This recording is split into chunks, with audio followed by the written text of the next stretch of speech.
What is best in life? To crush your enemies, see them driven before you, and to hear the lamentation of their women. Small fringe minority. All right. What is it? Tuesday night? Must be the Tuesday Night Radio Baloney Live. I'm your host, Richie Baloney. How's everybody doing? Looks like we got Spambot, we got Turtles, we got Mickey, we got Trudeau Survivor. Good to see you guys. All right, listen, as everybody knows, we're streaming live right now on Rumble, first and foremost, and YouTube, X, and Locals.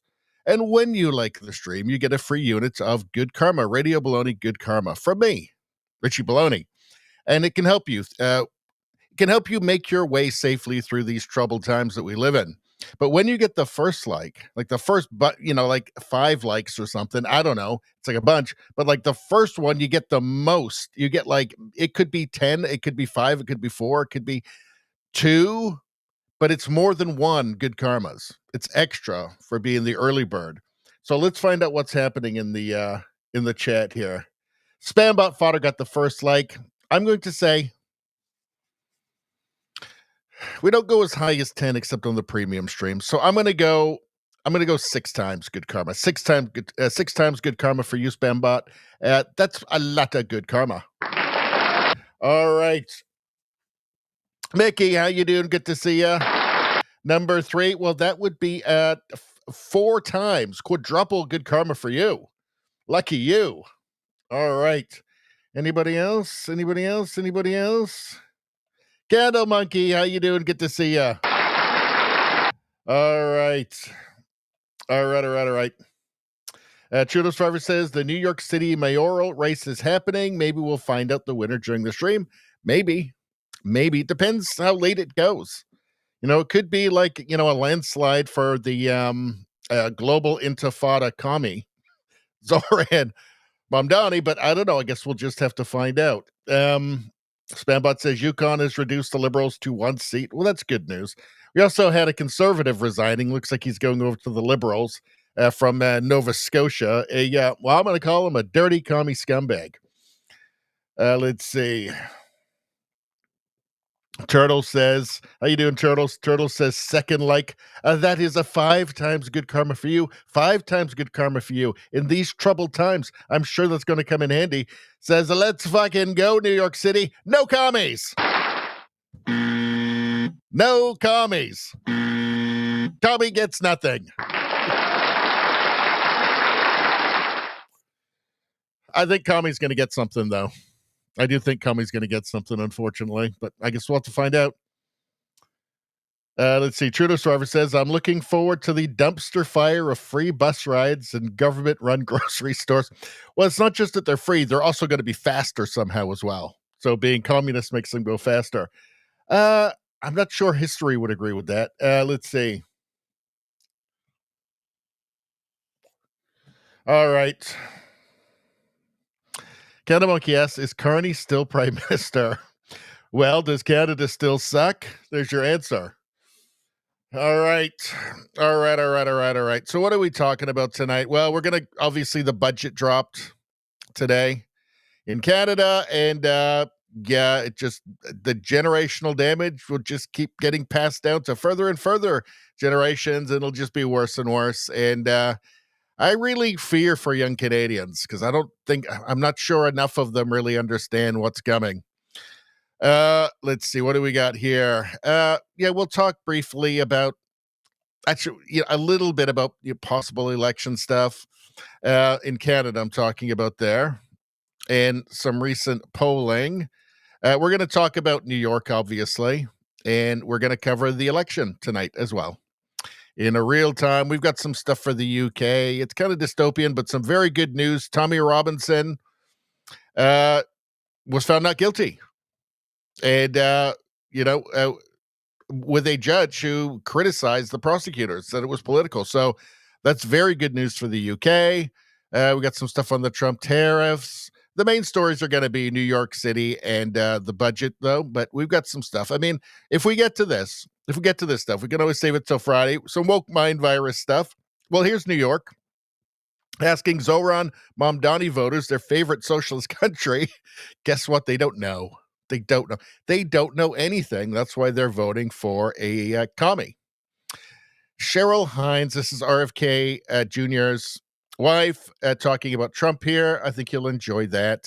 And then if we get to it, we got a bunch of crazy stuff, crazy, goofy stuff. We got some actresses. We got some woke actresses here. One here who just has not learned that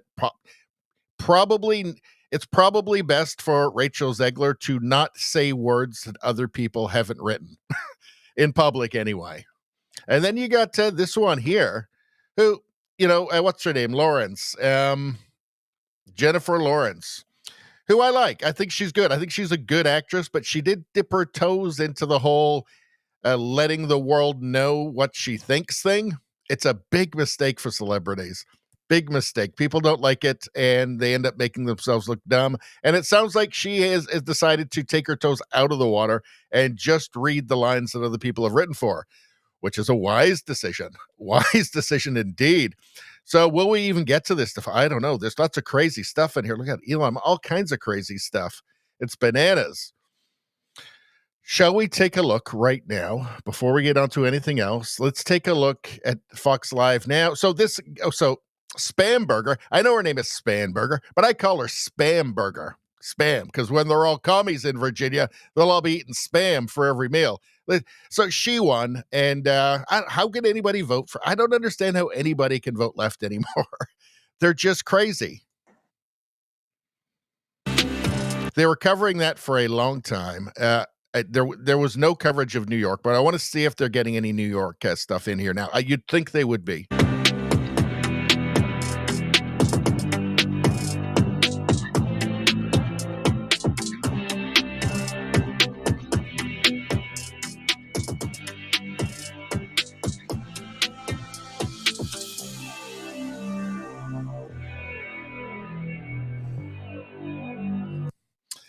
Dramus, how you doing? Good to see ya. Says fifth on Rumble, so that would make it to double good karma on Rumble. Second on YouTube, so that would make 5, so that would be 7 good karmas. And first on X, so that's 6, 7, 13 good karmas. Holy macaroni. That's a lot of good karma. You are going to be a force of nature, my friend. You don't need to worry. You're safe. Richie says, I would be dead if I didn't get all this good karma. Well, that's the truth. Probably. I don't know. Maybe not. But it can't hurt. You're still alive, right? You're still alive. Let's see. Spambot says people will be starving and not have enough calories to enjoy the free bus rides. History is not confused on socialism. It's not confused at all. Just consult history. This is why the education systems across the Western world have been destroyed and are just in tatters, and people graduate. They end up with master's degrees and apparently PhDs knowing nothing. That's why. So that history can repeat. Counter Monkey says, Spamburger, Richie is so edgy. That's what I'm here for that. Oh, let's take a look. Carney, with 36% of the votes tallied so far, has just over 50% of the votes. Mamdani hanging at 52%. Andrew Cuomo, the independent, 40%. Curtis Sliwa, the Republican, with 8%. We also have some preliminary results out of New Jersey that we'll try and hit real quick before we move on to our next segment here. Mikey Sherrill with 57% of the vote versus Jack Chitterelli's 43% of the vote. So Mikey Sherrill with a 14% advantage so far. Again, 41% of the votes tallied. What we're going to do is we're going to go out to that press conference in Louisville, Kentucky that we were talking about before the break. We understand that this is a press conference where the city's mayor will be giving an update on that tragic situation, a UPS cargo plane going down. It does not appear. Yeah, there was also a cargo plane that went down as well. And so we can get into that later if you guys want to. Maybe we'll just listen to this right now. Probably less than a month ago, all the life-saving, the response that our partners at Mutual Aid provide is unbelievable. We actually have a ARF truck that came in from Lexington Bluegrass Airport, so we could get the airport open as well. So thanks to them as well. So this will go much better with the fact that we have great partners that are willing to respond to this. With that, I'm going to. So got the sign language interpreter there. I should have closed captions. They've got the sign language interpreter there. Now, I do want to say that my belief is that they are all just escaped lunatics. These people all think she's a sign language interpreter, but she's not. She's just an escaped lunatic. They all are. They think that she's using her hands. They think that she's using her hands to communicate. She's just pointing at all the demons that she can see. But anyway, let's continue. Flight 2976 had a total number of 3 souls on board. Flight 2976 departed runway 17 right and went down 3 miles south of the airfield. I can confirm a total number of 4 fatalities and 11 injured that were transported to local hospitals at this time. These numbers can increase as the investigation continues with partnerships of local, state, and federal investigators. So this was a UPS plane in Louisville, Kentucky that went down with 3 people, unfortunately. Let's go to, it looks to me so far that Mom Donnie is going to run away with it. So it looks like it's just a Democrat sweep. His leading in his race against former New York Governor Andrew Cuomo, who is running as an independent. For him this time. So it comes down to these younger voters in New York City saying they don't care about the Democratic establishment. They reject a moderate Democrat like Cuomo and tell me they'd rather go with somebody who's new, somebody who's young, whether he can deliver on those promises of affordability or not. We're going to have to wait and see, Sean. Alexis will be checking in with you all throughout the night. Thank you. Here with the latest on the race in New Jersey, that gubernatorial race, is Brian Yanis is with us. Brian, what's going on there? Sean, good evening. Well, frankly, we all know that there are 850,000 more registered Democrats than Republicans in New Jersey. For Republican Jack Ciattarelli to pull off an upset and win tonight, he would need to win a majority of those Republican voters, obviously, a majority of the independent voters, and even take away some of those Democrats who believe that the 8 years of leadership under Democrat Phil Murphy needs to change. You drive down the highway here, the Parkway in New Jersey, and you see the billboards from Ciattarelli. Ciattarelli equals change, Cheryl equals the same. That has been a big sticking point for the Ciattarelli campaign. But for Democrat Mikey Cheryl, the 4-term congresswoman, the veteran Navy pilot, she also has made this race about President Trump.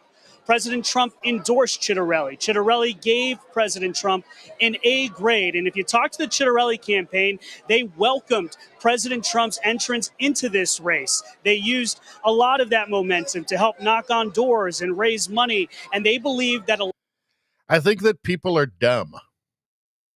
I think that's the problem. Let's see. Trudeau Survivor says that an older video, Jennifer Lawrence claimed to be the first woman action. I made a video on that, actually. I think I did a YouTube short that actually got a lot of views on that. Ignoring Sigourney Weaver, Alien, Uma Thurman, Kill Bill, Linda Hamilton, Terminator, etc., etc. Yeah, there's lots of them. Yeah, that was really dumb. And she should have just stopped talking after that, is my opinion. What did the UPS plane? I think it just crashed into the ground, I think. All right. I don't know. I don't know the details on that. I just saw that like right before we started the stream.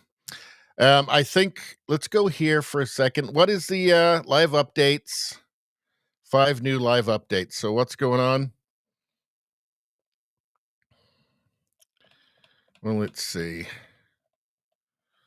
What's going on here? So this must need to be updated. All right. So yeah, they got 50%, 50% so far from Mamdani. Cuomo 40.8%. Yeah, he's gonna win. Mamdani's gonna win. Of course he is. Of course he is. It just seemed like one of those events in history, terrible events in history, where people in the future will say, "How could it have gone so wrong?" And then you look back and you see, oh, yeah, there's these terrible, like the worst case scenario for everything. Like Cuomo being the main competition, just That's a disaster. Let's see. Trudeau Survivor says 3 people on board the UPS plane, but 4 died and 11 injured. Yes, they might have hit a building. Well, we can look that up. Hold on a second.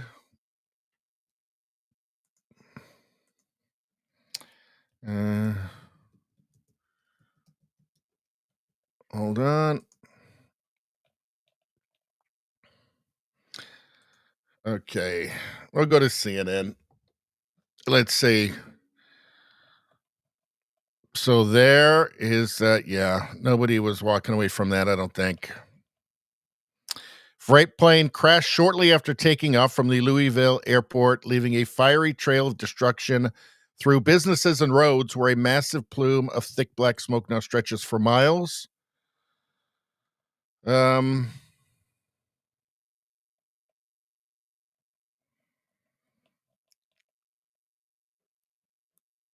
So shortly after takeoff. So it looks like, well, yeah, it looks like in that field there.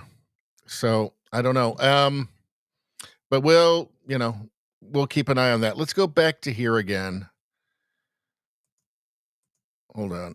On order, probably, New Jersey is 49 out of 50 when it comes to tax burden on their citizens. That is a massive number. Let's talk about those numbers tonight. Yeah, it's a great point, Sean, and it's great to be with you and always to be with you, Brett. So you look at New Jersey, and we haven't called the state yet, but you see some of the contours in here. Well, I think we know what's going on there. So let's now pivot to the Carney budget. And let's see. Turtle says, phoned my stepdad, who was born and raised in New York, and his dad was a New York detective, and told him how sad I was about the results that may come, and he told me not to talk to him about politics. Oh, my God. So, yeah. Just normal people. Normal people know nothing about what they vote for. Just nothing, unfortunately. It's sad. Like, they're not bad people. Good people. I know people who vote terribly, but they're good people, but they just don't know what they're voting for.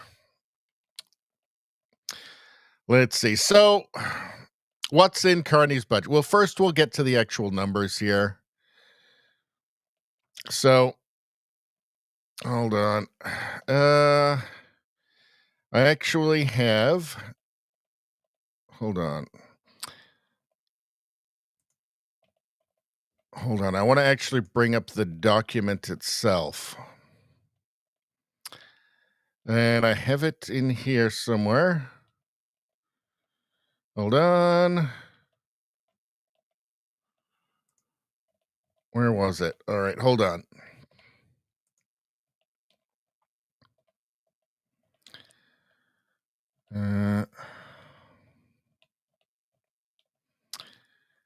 Give me 1 second. I never have things organized. That's the problem. I do want to bring up the actual document, which I've put a lot of things aside here. All right. All right. I have to go back to the top. All right. It's not it.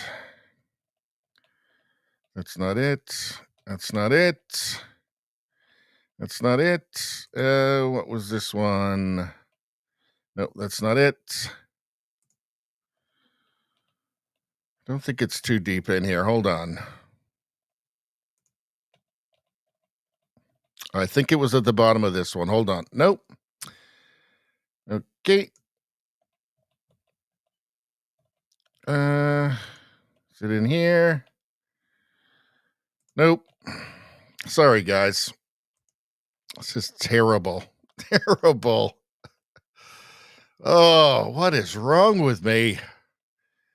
I can't even. Was it in here? Nope. What is wrong with me?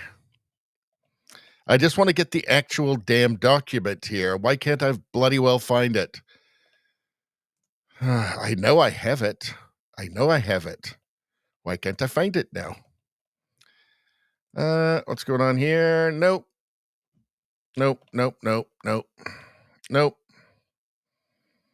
Was it in here? Nope. Nope. Nope. Nope.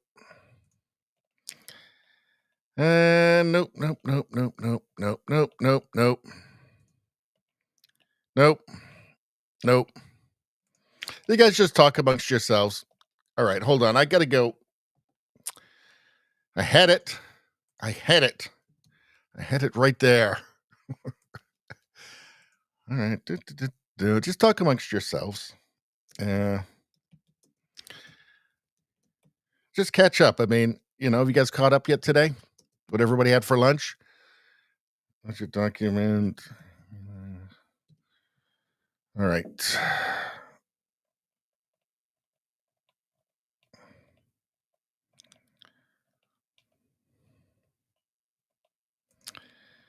Nope.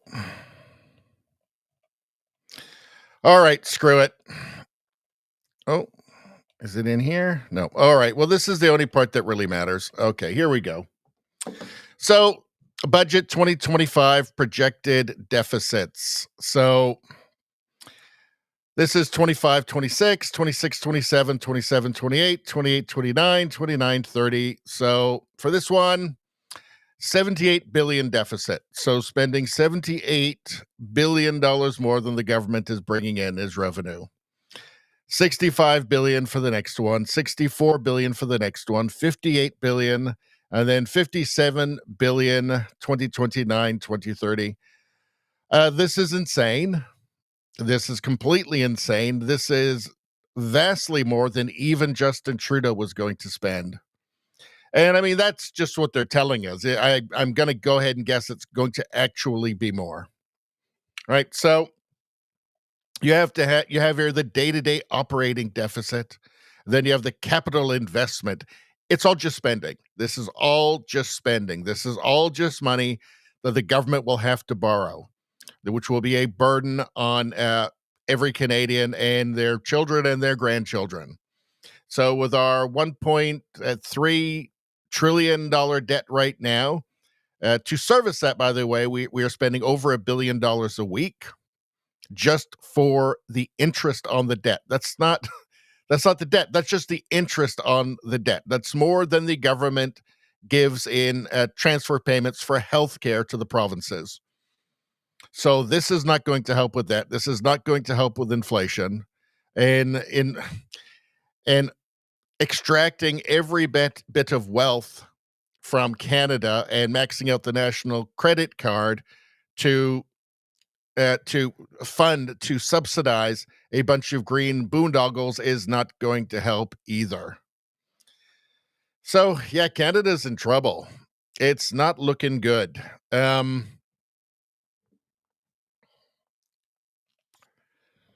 I want to remind you of this. Here is Jason Jacques,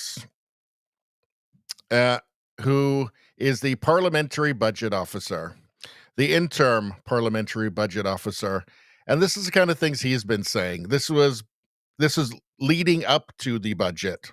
In the report, we clearly indicated that based upon the path we're currently on, by our estimates, it raises significant concerns with respect to the sustainability of federal finances. What does that mean in layman's terms? I'm asking because we hear that word a lot from economists, particularly when we're talking about deficits or balanced budgets, what and what isn't sustainable. When you say that you have concerns about the sustainability of our financial picture here in this country, like what in layman's terms does that mean? I think certainly from our perspective, we're at the precipice. So we haven't gone over the precipice. We're kind of looking out over the cliff at this point. And we're at a point where, based upon our numbers, things cannot continue as they are. Things cannot continue as they are. And they're continuing it as they are, only even worse. So precipice. Precipice is bad, right? That's bad? Yeah, I'm pretty sure that's bad. I think that's what this guy's warning is about. And I think this is the precipice right here.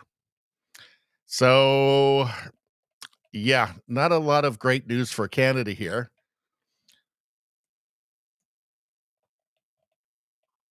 FP Champagne says it's not the time for balanced budgets.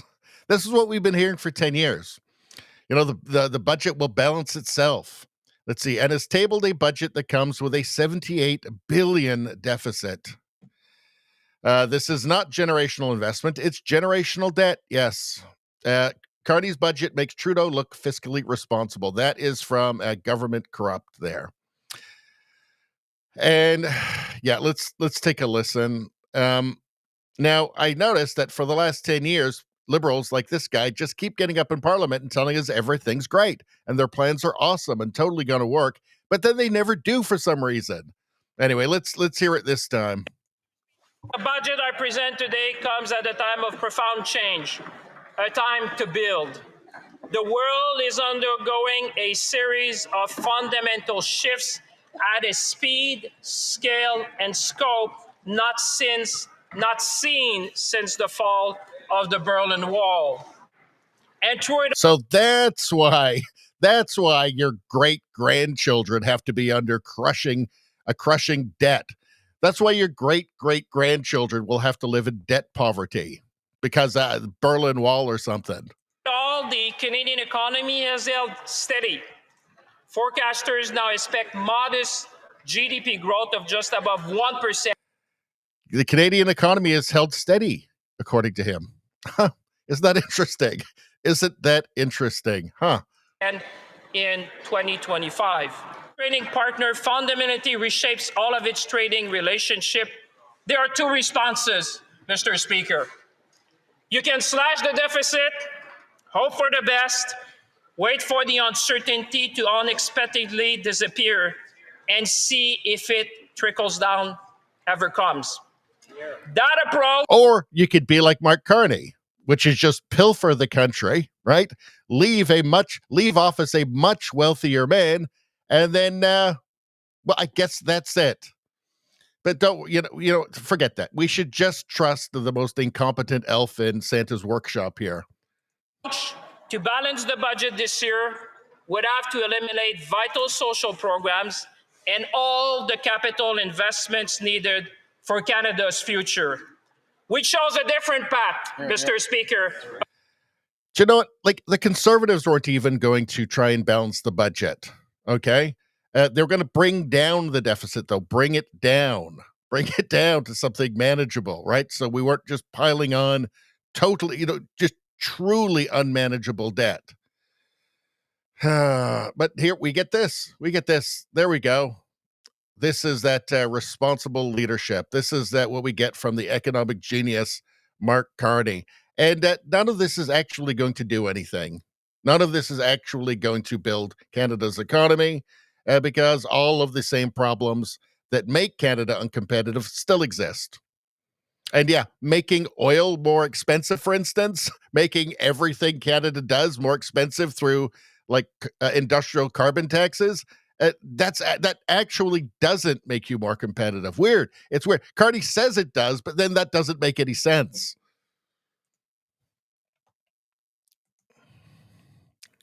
We'll be more competitive by being more expensive for no reason. Let's see, what's in the budget here? Carney's budget includes $150 million boost for CBC. Well, he did promise to bribe CBC during the election. So we all remember Mark Carney pledging to give the CBC an extra $150 million. Of course, they would only get that if he won, right? He'd have to win to get that. So, I mean, I kind of call that a bribe. But $150 million boost for CBC, that'll really get the economy roaring. And let's see, a plan to explore participation in Eurovision. Eurovision. Canada has not officially taken part in the song contest, although Canadians have participated on behalf of other countries. I don't care. I don't give a shit about Eurovision. Do not care. This is it's just baffling. Baffling. That's serious economic genius, Mark Carney. CBC Watcher says, Eurovision, seriously? I guess it really is serious because it's in the budget.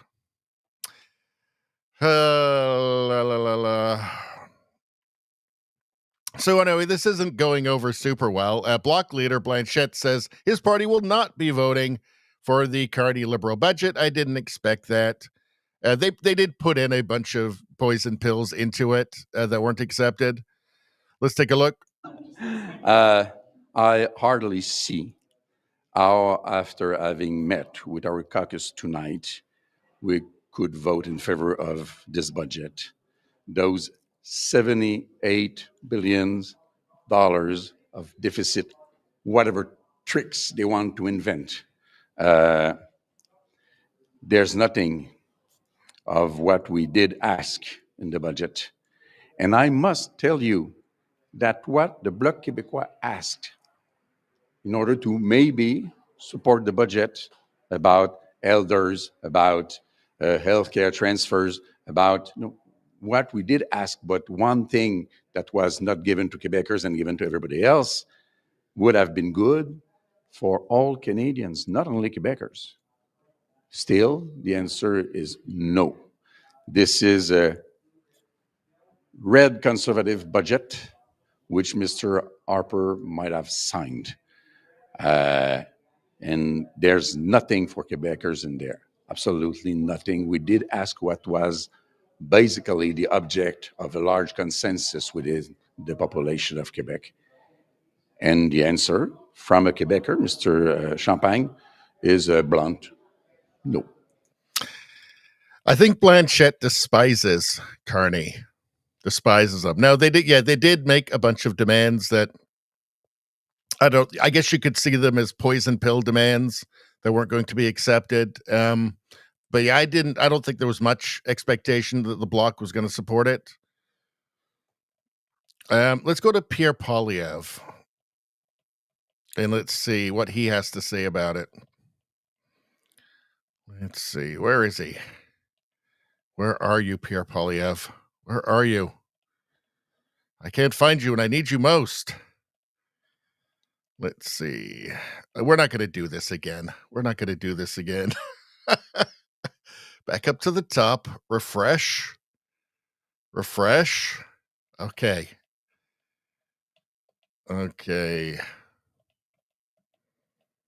I've got to figure out a better way to organize. There's got to be a better way of doing this. Because these bookmarks, it gets too long.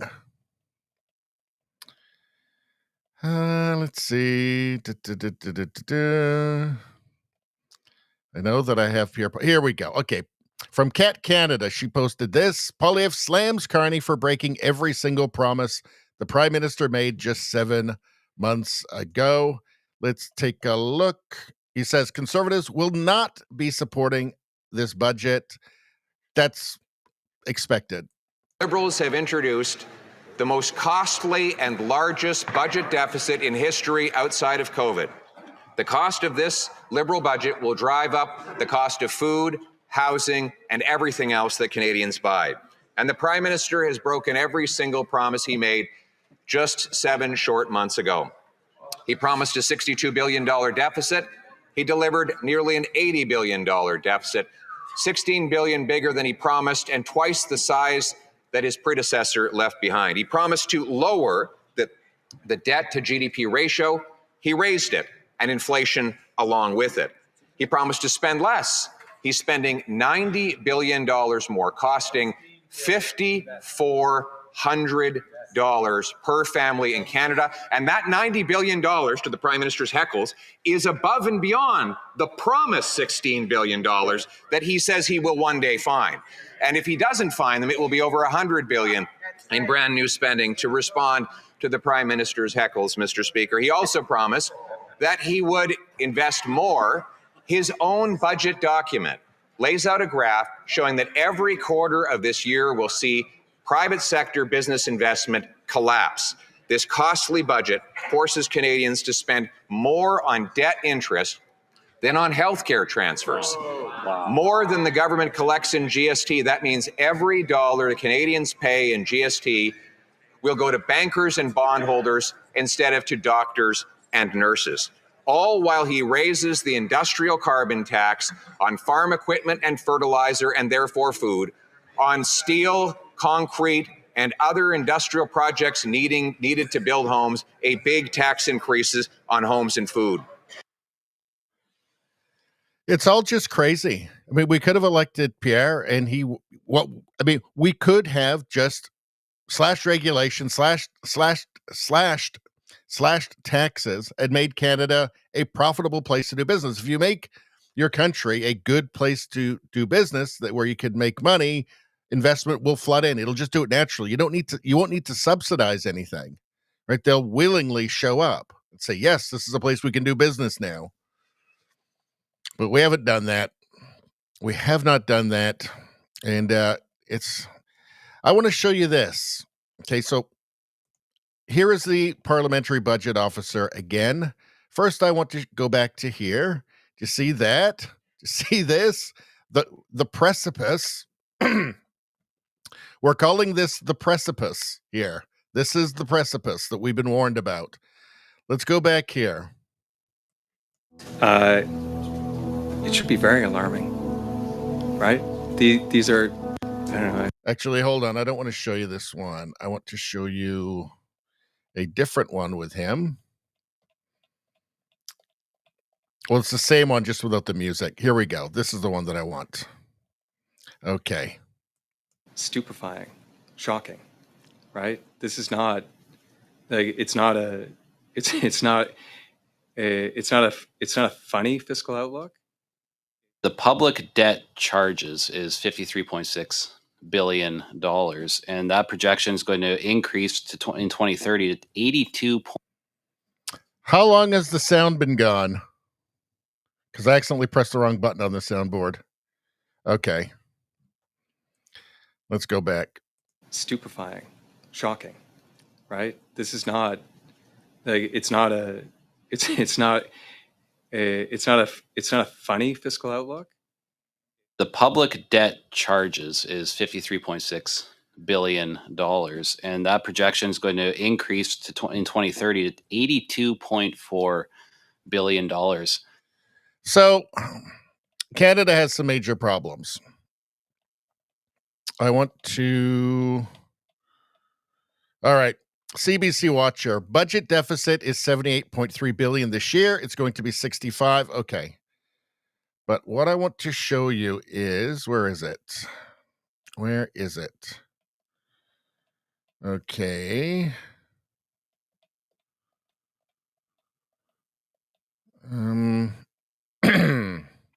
All right. Kim GC Moody. If you're a fan of big government spending, then this is the budget for you.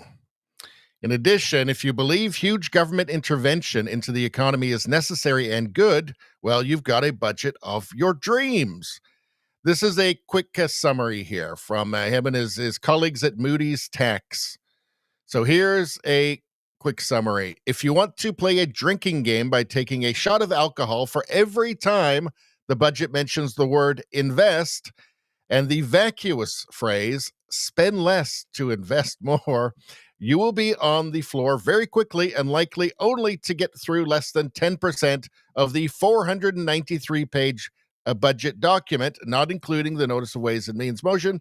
So we're going to keep hearing more and more. Nobody has read the 493 pages yet, right? I'm sure people have AI summaries of it, but nobody's gone through the entire thing really, really closely yet, because it's just too many pages. So more and more will keep coming out, little things hidden in there. Projected total deficit for the fiscal year, purposefully ignoring the deceptive capital versus operating budget, is $78.3 billion for the current year, slowing decreasingly to $57.9 billion for 28-29. This is simple recklessness. This is the part I really wanted to show you. Public debt charges are expected to increase from $55.6 billion in 2026 to $76.1 billion in 29-30. Wow, that's a $20.5 billion projected increase in 5 years, or 36.9%. Again, that is reckless. That's the interest on the debt that we're paying. So we're paying over $1 billion a week right now in Canada, which is more than the government gives to the provinces and transfer payments for healthcare. So we're going to go from 55 billion to 76 billion. So obviously that's insane. Reckless, that's a good word. Austerity is coming with this, with these budgets. If this is allowed to continue to 29, 2030, yeah, we're going to start looking a lot more like Greece than the Canada that you grew up in. Total spending cuts is apparently going to be 60 billion over the next 5 years. From the budget, from a peak of almost 368,000 in 23-24 to the public service population is expected to reach roughly 330,000 by the end of 28-29, a decline of about 40,000 positions or 10%. This is going to be through attrition. I think almost all of it's going to be through attrition. So just people retiring, leaving. These are not the deep cuts that many were asking for, especially when you consider the new spending. And it's grown. The public sector, government employees have grown by 40% over the last 10 years. So that's not, that's not even that's not even just keeping track with the population. It's just an insane amount. The spending in this budget is eye-popping, $126 billion in overall new spending. Again, if you like government intervention, you'll love what the government is investing in. Just like Trudeau was doing all that investing, right? Remember, he was going to invest for Canada, and we're going to reap all of the rewards of that, and we didn't. And we ended up with a $1.3 trillion debt. That's what happens with deficits, right? It's really just debt. What's going on here? Pierre Poilievre says, Mark Carney and the Liberals call this progress. What we call it is decline. Higher taxes, debt, and inflation that you pay for.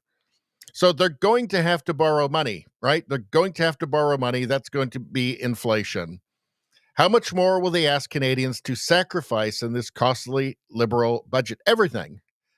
Mark Carney is here to extract every penny from Canada and max out the national credit card. Enough decline, enough sacrifice, bring an affordable budget. Well, it's not coming. Let's see. Canada's quality of life, global rank, 2015, 9th, 2025, 27th. Soon it'll be 100th, then 200th. It's not looking good. There's not some magic spell that anybody can say that's going to get us out of this. It's generational damage at this point, and as long as Liberals are in power, it's just going to get worse. Let's take a look at this very quickly. Awesome video from CPC. Watch from Glenda M. Let's take a look. Whatever happened to predictability? The milkman, the paper boy, evening TV. Everywhere you look, everywhere there's a heart, a hand to hold on to.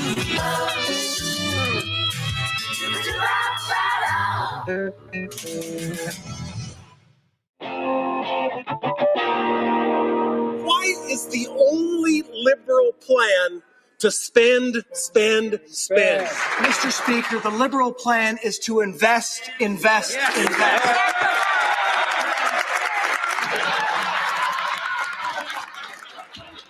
It is time to invest in the future of our country. It has never been more appropriate to invest in the future of our country. That's why our economic plan, it is really at its heart about investing in Canadians.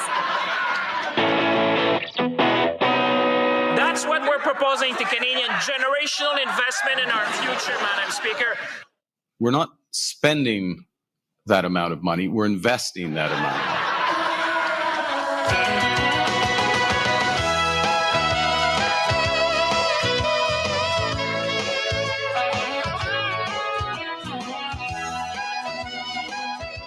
I'm all in favor of this stuff, to have to break out from the media narrative that conservatives are mean and they're just angry all the time and blah, blah, blah, blah, blah.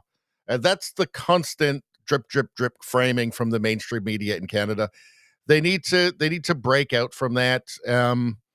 They need to convince more young people not to be. They need to break young people. Now, there's a lot of conservative support amongst younger people, but they need to kind of max out the number that they can deprogram, so that they don't vote to, flush their futures down the toilet, so that liberal boomers can not see, their house equity go down by 10%, right? So I'm all in favor of this stuff. I'd like to just keep doing it. Keep doing it. Okay, before we get to the conservative MP who crossed the House today, he resigned from the Conservatives today, unbelievably. And it's expected that he's going to go over to the Liberals, but we'll see. Maybe he'll be an independent. He'll probably support the budget. Just wanted to see. Let's see.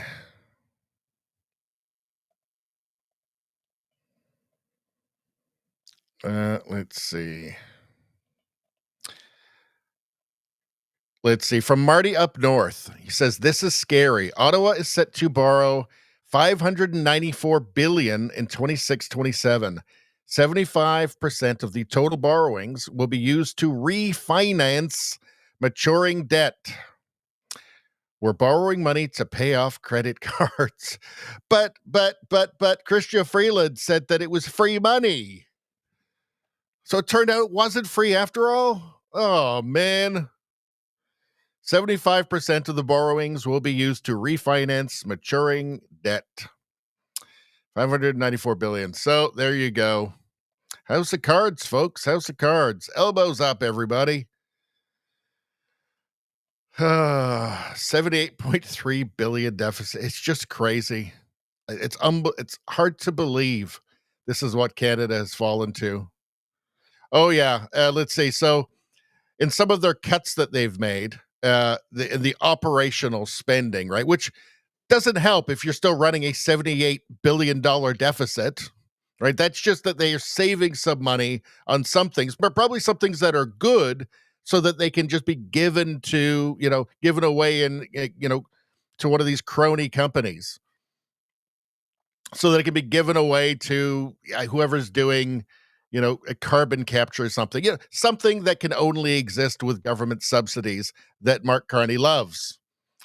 So the Liberals cut the 2B tree program, the only green initiative that actually worked. Well, that's it, because, the trees, they like to eat the carbon, right? Meanwhile, they're keeping the carbon tax, emission caps, and pipeline bans. If this was ever about the planet, they wouldn't be chopping down the only good idea that they had. Well, I think they're actually talking about getting rid of the emission caps, but upping the carbon tax. So it's no progress there, unfortunately. Morning, Minister. Can you tell us about your trip to COP and what you'll be up to at COP next week? I'm going to be talking to other environment ministers from around the world about how we continue to fight climate change, and I'm looking forward to it. The other question I have for you is the cutting of the tree program, $2 billion down to $1 billion. Does a billion trees make a difference? Is it going to save money to put into other programs? I think we're going to have to look at the budget, but I think there's going to be a lot of good stuff in this budget. Your government has leaked it to the CBC. Publish it, so, Just shows you it's almost like it's about something else.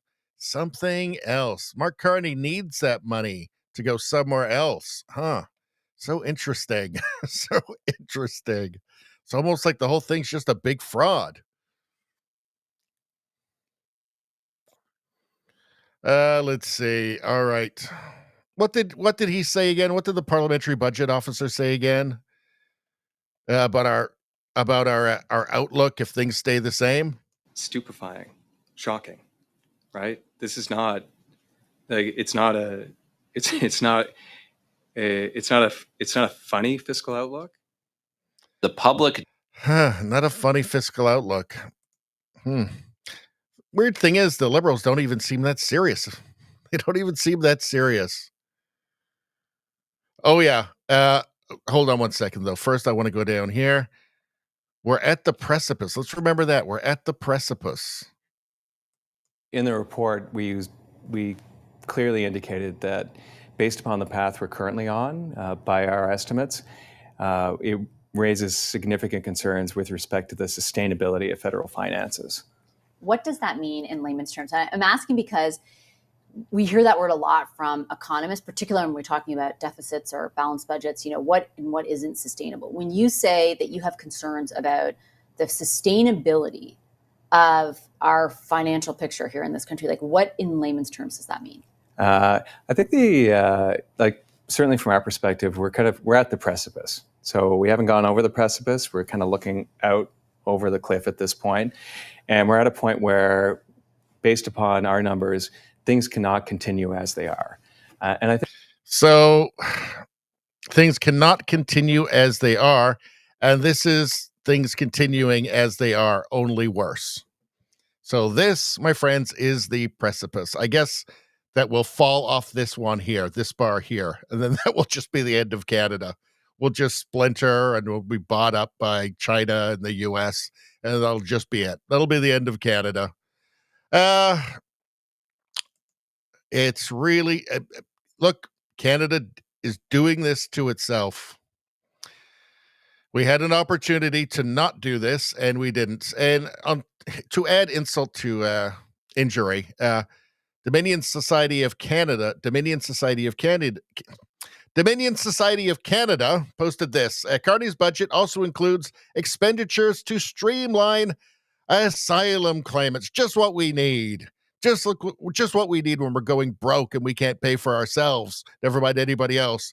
And temporary workers becoming permanent residents. Isn't that just what we need? I'm sure all those young Canadians are going to be thrilled by this, by the continued inability to find any job. Budget 2025 proposes one-time initiatives to recognize eligible protected persons in Canada as permanent residents over the next 2 years. We need more people. There's just not enough people.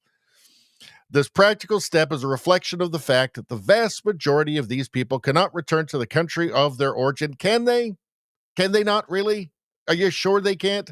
It will also ensure that those in genuine need of Canada's protection have their permanent status recognized, accelerating their full integration into Canadian society and their path to citizenship. So now that the Gaza war is over, are they going to be going back? I don't think so. I think that this is for them, I think, and for others. I think if you really looked into a lot of this, they can go home. They can go home. The intention was never to be, just temporary asylum. The fiscal cost of this measure is $120 million over 4 years. Great. This represents the cost of Immigration, Refugees, and Citizenship Canada and the Canada Border Services Agency to process the additional applications, which are partially offset by higher fee revenues.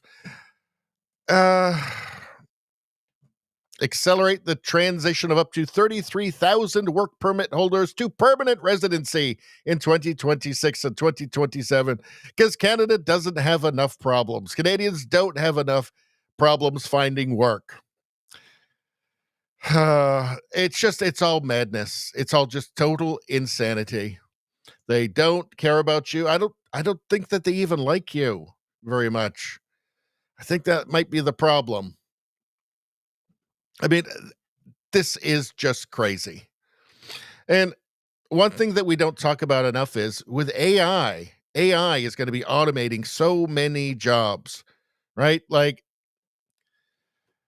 how long before when you make an Uber order, it's just brought by a self-driving car and you just, go to the curb and pick it up. We should be careful how many Uber drivers we bring to Canada. They say that AI is going to get rid of 25% of jobs. I mean, maybe that should factor into the whole immigration thing, right?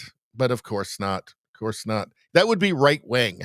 Being rational, thinking, like using logistics, thinking about logistics, that would be far right, apparently. Breaking, Conservative MP from Nova Scotia will be crossing the floor to the Liberals, to be confirmed in the coming days. This is Mr. Sunshine Baby posted this. So this guy here, Conservative, he's Nova Scotia. If I had voted for him, I'd be extremely angry. Now, we don't know for sure that he is going to go over to the Liberals, but I mean, that's I think the obvious thing. Let's go here. Hold on a second. I've got Andrew Scheer talking about this. CTV Power Play. Let's hear Andrew Scheer talking about this. And he's none too pleased. And shouldn't be. I mean, the guy basically ran a fraudulent election. Mr. Scheer, before I get into your reaction to the budget, I got to ask you, we just got into our inbox. An MP of yours, Chris d'Entremont, has quit caucus, has resigned from caucus. Your reaction to that and what it says about your party? Well, it's disappointing that Chris d'Entremont has decided that he doesn't want to fight for a more affordable life for Canadians, that he doesn't want to fight inflationary deficits that are driving up grocery prices in his riding. You know, he's now telling constituents that he just got their votes just a few months ago, that now he's in favor of the industrial carbon tax on things like farm equipment and fertilizer, driving up food costs, that he's in favor of fuel standards that the Liberals are imposing that's going to increase gasoline by 17 cents a liter. So, you know, he'll have to go back to the supporters in his riding that dug deep into their own pockets to support his campaign and explain why he took their precious time and resources and then turned their back on them just a few months later. Might it be that he doesn't think your party's solutions are the correct ones now? Well, you know, he ran on them in the platform. He saw our platform and he said, yes, I support all this back in April when Conservatives were offering hope to young Canadians who couldn't find jobs, who had to move back in with their parents, back into their parents' basement. Our platform offered hope for young Canadians. Mark Carney's message is one of sacrifice, that Canadians who have been hammered hard by the cost of living crisis are going to have to sacrifice even more to feed a ever-growing budget, a deficit that's going to add billions to the national debt that has to be paid off with interest. So Mr. d'Entremont's going to have to explain that to his constituents. And I hope we have definitely requested an interview, and I'll be asking him those questions. But ultimately, what does it say that there might be enough in this budget and the way in which this Prime Minister is governing to satisfy someone who ran just a few months ago as a Conservative? Does that not say something more largely about your I wouldn't party? read too much of that. I know Mr. d'Entremont has had some personal grievances about the fact that, you know, he didn't get elected deputy speaker. He's been kind of upset about that. So I'm disappointed that he let his own personal grievances get in the way of his commitment to his constituents, that he would fight for a more affordable budget to bring down the cost of living, to lower the tax burden on Canadians. But again, he's going to have to explain to all the people that he looked in the eye, took their donations, put signs on their lawns, and then explain why he betrayed them just a few months later. So, personal grievance. You wonder what Mark Carney promised him. If he does go to the Liberals, which it does look like he will, everybody expects that he will. But what did Mark Carney promise him, Speaker? Also, Mark Carney's told us all about all of his connections all over the world and all these businesses and banks and blah, blah, blah. You wonder, I mean, is there like some really cushy job in the private sector just waiting for him? Just waiting for him. And is there maybe the same thing waiting for a couple of more MPs to cross over? And then he's got a majority? I don't know. Right now, as it stands, Bloc's not going to vote for it. Conservatives aren't going to vote for it. NDP, I think you just have to expect they will prop up the Liberals in the budget vote. That's my expectation. I was listening to Don Davies, the interim leader of the NDP, and my vibe I got out of it was that, yeah, he'll support it. He'll support it. They've got no money. They're broke.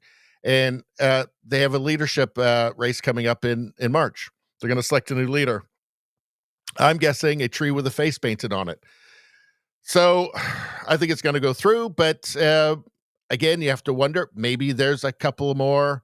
If Carney can, with whatever means he's using, get a couple more people to cross the floor to the Liberals, well, then they can just pass all of their legislation, all of their insanity, all of their censorship, everything at will. And that's a terrifying thought. But Canada has,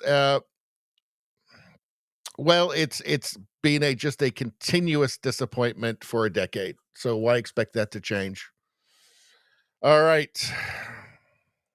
Was there anything else in here I wanted to look at? Then we'll get back to, we'll go take a look at the New York.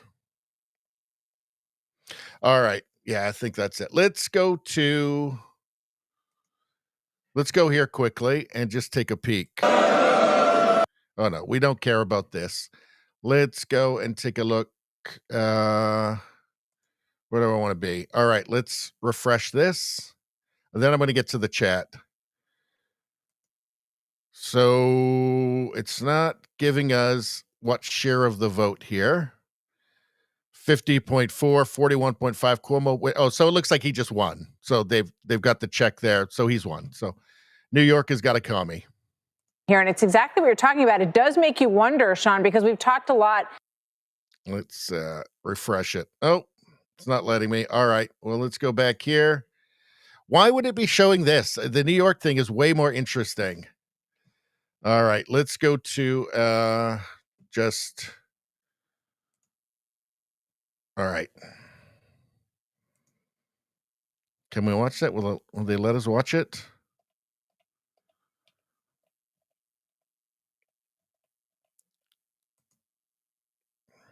All right. No, it's not going to let us watch it. All right.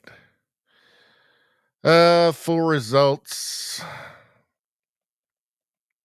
So Fox News projects Mamdani, Cheryl, and Spamberger victories. So, yeah. I mean, you knew it was coming, but yeah, 87% of the vote, 88% of the vote. So he's won. Mamdani won. So New York's going to get what New York wants. I predict it's not going to go well. I predict it will not go well. Let's go to the chat, see what you guys are saying. All right, let's put on something a little bit more enjoyable for us to watch while we go through this chat. And maybe actually I'll do a quick ad read, perhaps. Perhaps everybody will enjoy that. Crypto.com. Crypto.com. Let's be clear. Cryptocurrency is no longer emerging. It's here. And this latest move cements that reality in the biggest way yet. Trump Media Group just inked a massive $6.4 billion deal with Crypto.com, the world's top crypto platform. They're teaming up to scoop up $6.4 billion in CRO, the powerhouse token that fuels fast, low-fee DeFi, staking rewards, and real-world perks like cash back on your spends. To launch America's first CRO treasury. When it's done, this new company will be the biggest CRO holder out there. Want in on the action? Head to crypto.com. That's crypto.com today and grab some CRO. Let's make crypto great again.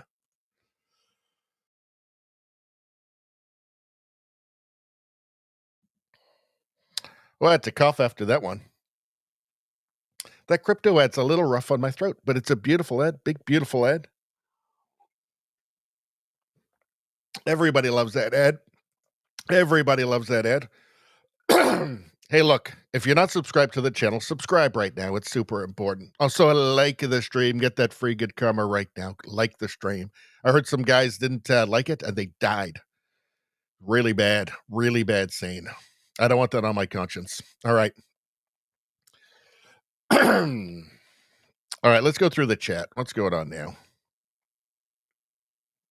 Hold on. Let's go up a little bit. There we go. That's a little better. There we go.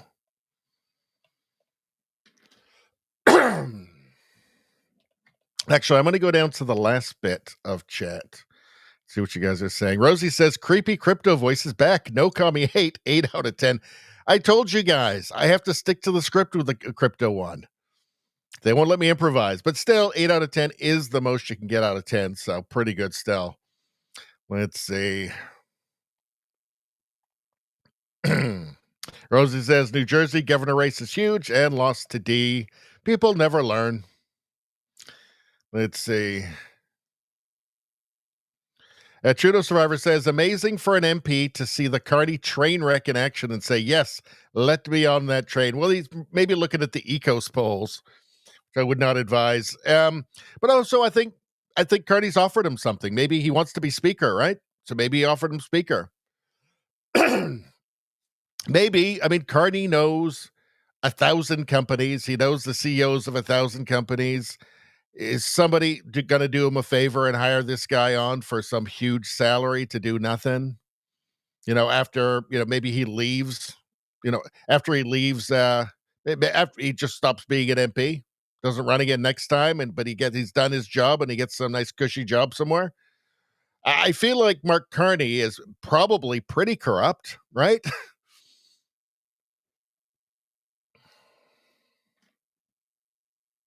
Let's see. Trudeau Survivor asks, what the F classifies as a protected person? Well, it ain't you and me. Is that like an endangered animal? Do we really need more fake gay asylum seekers?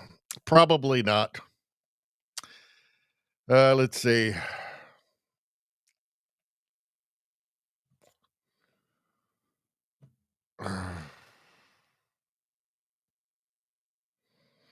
Trudeau Survivor says, the implementation of the tree program sounded impractical to me. They wanted to manually grow each tree into a sapling and then replant it. Well, typically those are jobs for young people, so at least it would have done. That's the least worst of their plans. I'll just put it that way. Denny says Denny Ringus says we go bankrupt in 12 to 18 months. It's going to be a disaster. Trudeau Survivor says, will the 90s sitcom vibe get through to the libtards? The libtards, there's no getting through to them anyway, right? So you just have to just write them off. Let's see. I mean, the dedicated ones. JJ Navat, how you doing, JJ? Virginia even got a commie for lieutenant governor and attorney general. Well, the attorney general is Jay Jones. That's his name, right? He's the guy you wanted in those text messages, wanted his opponent, not the same guy now, but before, to die. That's that same guy, and everybody knows it, and doesn't matter, still elect him. So I say, support for political assassination is not a bug in the left anymore. I'm not even saying Democrat Party. I'm just talking about leftism worldwide. It's not a bug. It's a feature now. That's normal. There's a reason why a guy who would have been absolutely unelectable 20 years ago just sails through now. Because it's different. You're not dealing with old school liberals anymore. These are the left, and they demand absolute, total ideological conformity, and they hate you.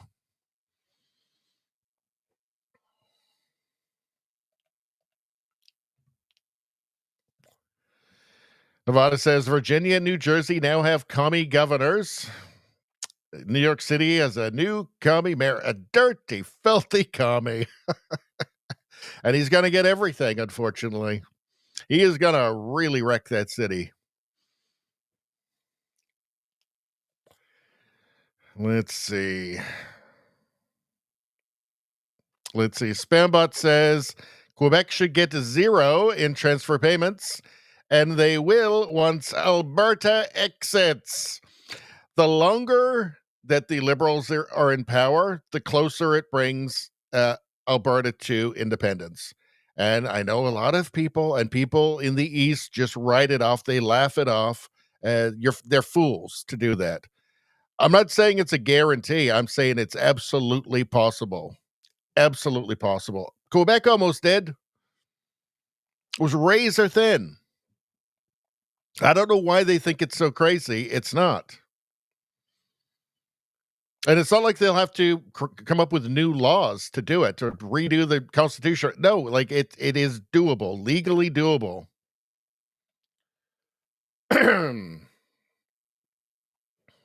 Rosie says his voice is grating. Poor guy. I feel bad for those who love him. I think he's talking about champagne there. Let's see. Frankie Bubbles, we call him.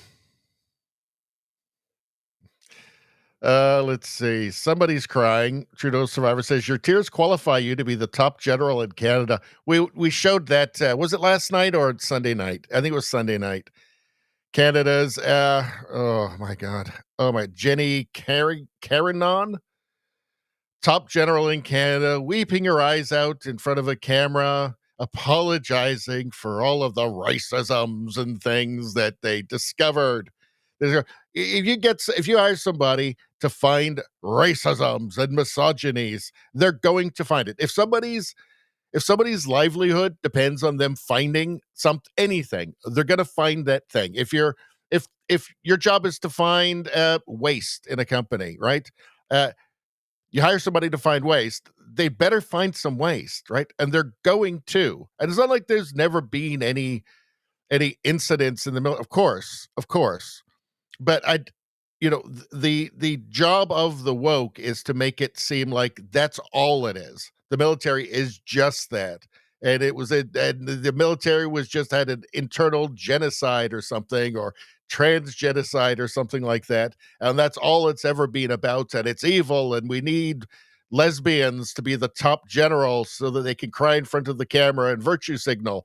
Once the woke mind virus takes over any institution, that institution becomes about spreading the mind virus. Whatever it was before, it doesn't matter. If it's the Ontario College of Psychologists, if it's the military, doesn't matter. Now it's about being fucking woke, and that's the most important thing.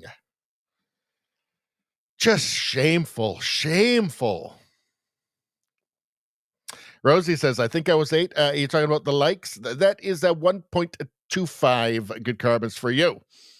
Number 9's on the likes. That would be 1.20 good karmas for you, Nevada. Let's see.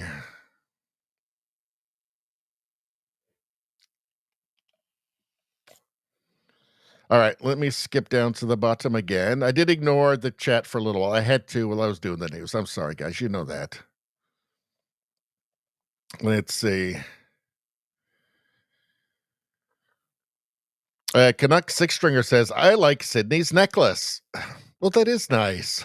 That's what I noticed too, was the necklace. La la la la la.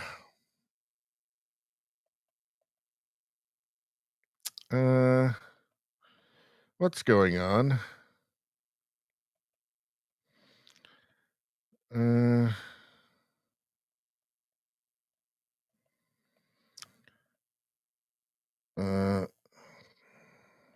All right. Let's just move on. Shall we? So New York is fucked. This is why leftists ruined the education system everywhere, so that nobody knows anything, and it's just everybody is totally gullible and easily manipulated, so that they can vote in socialists of all people to run a socialist of all people to run the financial center of the world. Not going to end well. This is gonna be bad. And again, it probably could have been avoided if Cuomo wasn't the main opposition. You have to think that there's a lot of people who were just never going to vote for Cuomo after COVID, just couldn't bring themselves to do it. And then you only get about this one. It was a big turnout, but it was probably like 15% of the city voted, right? So you don't even really know what people actually want. Most people just don't bother voting. Maybe they'll start. After Mamdani, maybe they'll start. Let's see. Rosie says, I figured it out. Richie made a karma chart, so does not have to do live math. No, I just make it up as I go along. That's how I do it. That's how I do it. It just depends how I feel in the moment. Trudeau Survivor says, I think referring to Mamdani and New York here, foreign-born Americans know what's best. There you go. Let's see. All right. Now, I saw something about a cat, and the cat passed. Your cat didn't pass away, did it, Rosie? Oh, well, barks are better anyway. If your cat did pass away, well, you have my condolences, and that's very sad. Spambot says, New York's choice was a communist or a grandparent murderer. Yeah. I mean, the worst choices possible. It's just this, I guess, a confluence of disasters led to this. That Cuomo was the guy who was the only guy who could take him down. Apparently, I do not believe that. Spambot says they chose the devil they don't know. Well, they're about to get to know that devil, and I've got a feeling the whole free buses, but also faster, is going to result in less buses and slower, and you just can't really count on taking the bus anymore. I mean, that is socialism, right? So that's the way that it goes in the socialist countries. Not that Canada's any better. Here we go. Here's Canada. Here's the precipice that Canada is actively throwing itself over. Not very smart. What do we got here? Yeah, we actually don't need to go there. So there has been, polling continues to come out in Canada. And here's the latest Abacus poll. This is from November 2nd. And Abacus is, I think, probably the most accurate poll historically in Canada. And typically they actually underestimate the Conservative vote by, a point or two. Now, this is one poll, and things change. But right now, if there was an election, according to Abacus, Conservatives would get 42% of the vote, Liberals 40%, NDP 8%, which that seems a little bit low to me. NDP 8%, but Bloc 6%, Green 3%, PPC 1%. And that would translate, according to Chartiste, Conservatives 165 seats, Liberals 146 seats. So it would almost switch the parties, basically. So still a minority for the Conservatives.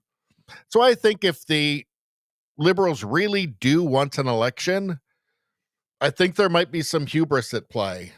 And you know what comes before fall? Pride, right? And but I could see Mark Carney, after that last election and witnessing basically just election interference by the mainstream media, who just lionized him and put a crown on his head and a sword in his hand, and he was the guy who was going to fight Trump. And it turns out Pierre Poilievre was really divisive and mean and stuff. So you wouldn't want to vote for him, according to the mainstream media, that is. Right, so I'm sure that's still fresh in his memory. I mean, he thinks, look, I just parachuted into this country I've barely lived in my adult life. I have nothing really to do with, right? And I just moved the headquarters of my company down to New York. And so I could still come in and then just become prime minister, just be parachuted in and become prime minister, because the media had an overwhelming tsunami of propaganda favoring me, and also the Chinese government as well. And then that was all just fine. I could bribe the CBC with $150 million if I win, and it's all just fine. It all worked out. Maybe he's thinking the same way. Maybe he's thinking, yeah, I can't lose, right? The media goes into gear, goes into full, the media will just go into full attack mode for me, and it'll be a breeze like last time. I'm not sure it'll work again. He can't do the whole elbows up thing again. Not after the performances that he's put in when he's met Trump. He cannot do that again. So, but if we look a little bit closer in this, Tristan Hopper says this: I'm struggling to think of another country with this dynamic. The entire working population begging for change as a rich and out-of-touch gerontocracy drags them even further into the abyss. So it's the liberal boomers. And of course, there's a lot of awesome boomers, and some of them watch this channel even, right? And we'll get to this in a second. David Portier said, anecdotally, my experience has been that boomers decided Carney is their guy, and it doesn't matter what he does. I think if you talk to liberal boomers, and I have, you will discover they have absolutely no idea what's going on, what Carney is doing, even who he is. They have no idea what Pierre Poilievre is. It's all just their whole, their entire understanding of Canadian politics and the political scene is just snark from social media, from Facebook. That's it. Like, they literally know nothing. They have no idea what is happening around them. All right. And they don't seem bothered by it. Let's see. So, federal vote intention. This is from the Abacus poll that I just showed you. 18 to 29, 40% conservative, 38% liberal. So it should be much higher because the liberals are flushing more than anybody. They're flushing their future down the toilet. They are being affected by the inflation more than others as well.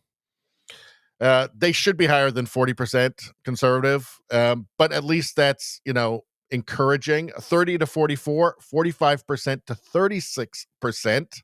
So it widens for the conservatives, 45 to 59. So Gen X, 47% to 32%. Okay, now we're getting to closer to sanity. 60 and over, 37 conservative, 49% liberal. So what explains this? Partially it's being their brains being plugged directly into the CBC. Partially it's them sharing weird political snark on Facebook with each other. Partially it's just this sense that they really don't want their home equity to go down by 10%, right? And they're really planning on that annual river boat cruise in Italy or something that they go on every year. So that home equity is king, right? Yeah, I can't. It's really insane. And they should consider just how angry they want to make these people. Just how angry do they want to make these people? Because if it comes down to a home equity tax, well, who's going to be most affected? It's got to be that 60 and over crowd. And are you sure? Are you sure you want a really bitter, angry, and increasingly desperate younger population eyeing that fabulous home equity that you have? Might want to consider that. Maybe we should get our financial situation in order before that happens. But even if you told them that, it would go in one ear and out the other. I'm talking about the liberal boomers, right? The Carney fanatic liberal boomers. They won't believe it anyway because they saw somebody on Facebook say something else and that's it, right? They seem to be truly brainwashed. And you'd think they'd be the least likely to be brainwashed, but they seem even more brainwashed than the young people. We saw those weird, even in Canada, the weird protests against Elon Musk, protesting at like Tesla shops. Weird. All right. Did I have anything else in here I wanted to touch before we go back to the chat again? But let's just repeat this from Tristan Hopper. Yeah, I'm struggling to think of another country with this dynamic. The entire working population begging for change as a rich and out-of-touch gerontocracy drags them even further into the abyss. Precipice, abyss, you can just choose whichever one you want, but those are the only two choices for Canada. All right, I think that, so that's good. Let's actually, I want to go to the live now from Fox first. Let's just check this out. Is that deadly plane crash in Louisville, Kentucky. We will play these remarks. We'll try to play them out, time permitting, later out in the night. We did just get an updated death toll from officials in Kentucky. They're now upgrading this to 7 people, at least 7 people. Originally, the death toll was 3. They then revised it to 4, and now, sadly, Governor Andy Beshear confirming at least 7 people have died, with that number expected to rise, the governor says.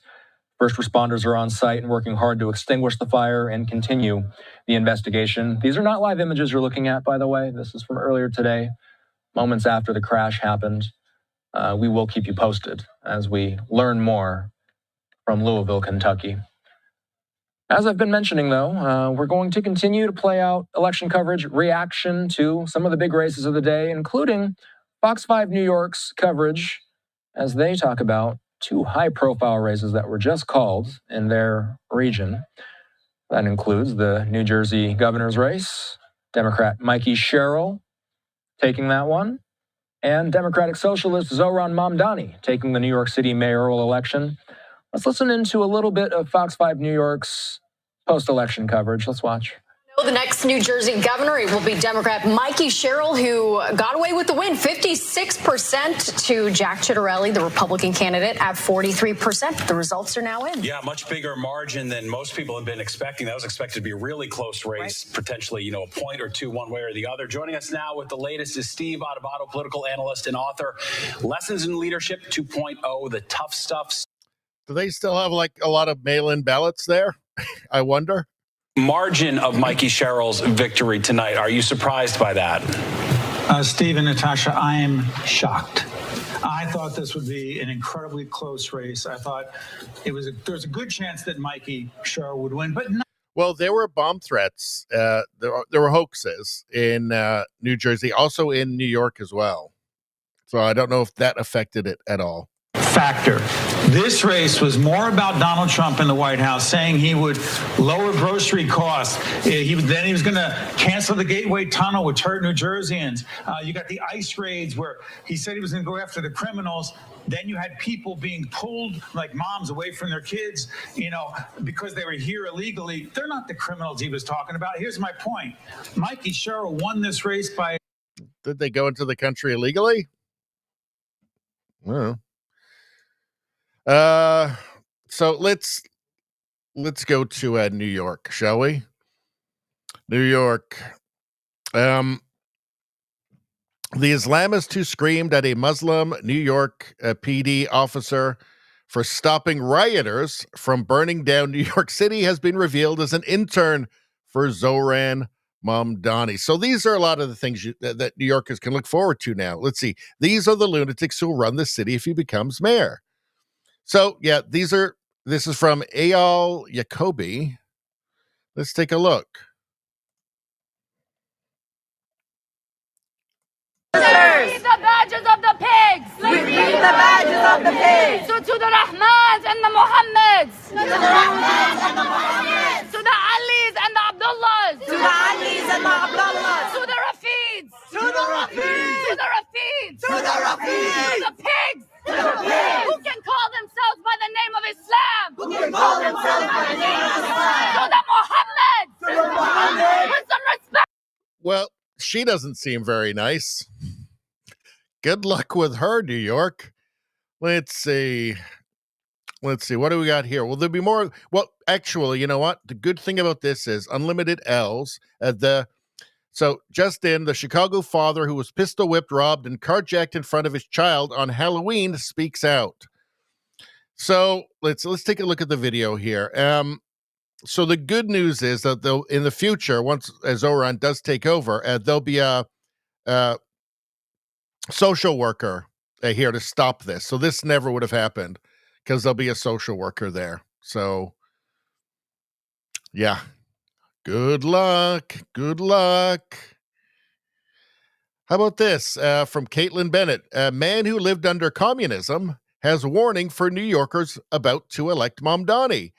So if he lived under communism, that means that he hates communism because that's just what happens. Are you the one that was in the car right there? Yes. You just pulled I'm over to watching say you hi. for the past 3 days. So you. many times. It's amazing. I'm from communism. Okay. Okay? This is crazy. Like, seriously. I don't know what they want to resist. I have no clue. I can't get in. Yeah, sure. Of course. I've been to communism, all of that stuff, so I don't know what you're talking about. Where are you from? Hungary. Oh wow. So back in the days, it was it was actually communist. Yeah, absolutely. And it sucked. So I don't understand those people in this country who actually are saying, What do you think about Mamdani about to win and be the mayor of New York, a proud God communist? bless New York. Yeah, that's why we're here in Seriously, Florida, listen. right? I live behind the Iron Curtain. Mm-hmm. Making things like that to want socialism and want communism is one of the dumbest thing anybody can say in this country. And I would literally make it as a college requirement that you have to go for 3 months as a volunteer to a third world country to actually notice how good you have it. Yeah. Because that's the only solution. Because what's going on in colleges, it's ridiculous. They don't really understand anything whatsoever. How do you think we got to the point where a communist, proud, out there communist, is about to become the mayor of the largest city in our country? We made it happen. Us. We want it better for the children. Of course, you can hear the local communists ringing things, trying to interrupt this. So it's just resentment, right? It's people voting for resentment that there are people that have more than them. And the result will be that everybody will be poor, and poor, including themselves. Most of the people voting for Zoran will end up being poorer.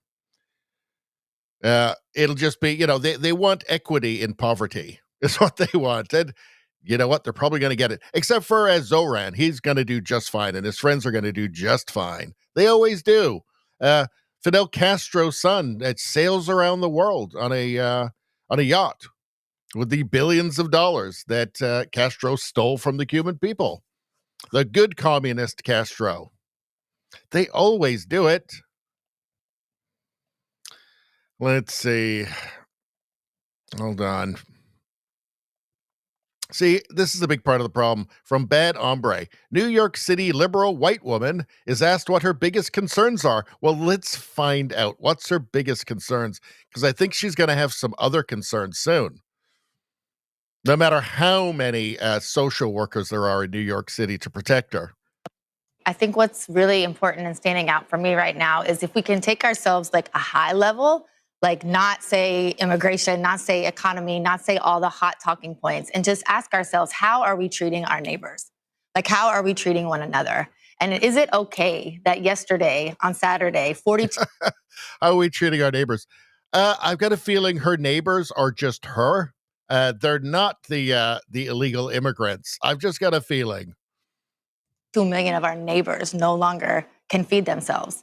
Is it okay that our neighbors are getting taken off the streets by ICE? Is it okay that gender-affirming care is being taken from young people who really need it to survive? Is it okay that illegal immigrants are being deported and that not enough, I guess for her, not enough children are being sterilized and castrated and mutilated and permanently medicalized? Contrary to all actual evidence that there's any positive results, any positive outcome. These people are crazy. She is crazy. This is a woke zombie. This is somebody whose brain has been parasitized by an idea pathogen and now just simply can't think anymore. Just exists. Her smooth brain just exists to propagate and spread the mind virus. Is it okay that the Supreme Court has now justified racial profiling? That's not how I want to treat my neighbor. I think what's really important and standing out for me just wait. You know that she is living somewhere that's nice and safe, right? Nice and safe. Although, I mean, even in nice places now, I mean, I'm sure there's still an element of danger. But I guess we'll have to see what happens. Let's see. A man of memes, he said what everyone is thinking. Let's check it out.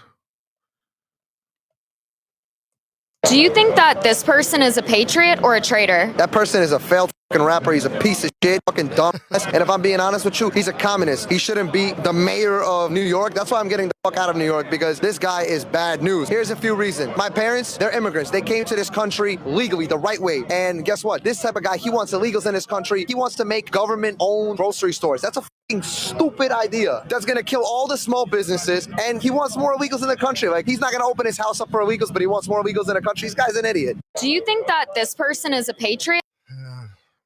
I guess there's not enough of that guy in New York. There's too many of this idiot, this naive fool. All right. So, Mamdani 65 million transgender transition fund includes treatments for kids. Good luck. Good luck. All right. So that's it for that. I don't think we have to talk about New York anymore tonight. Actually, let's go live now and just catch up here. Just see what they're saying. If there's anything interesting on here.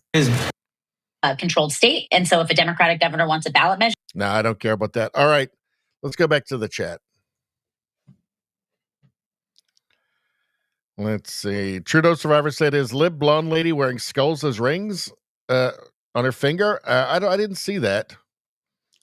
Let's see. Izzy got like a number 12, so that would be 1.07. Good karma for you, my friend. A little bit extra. Let's see.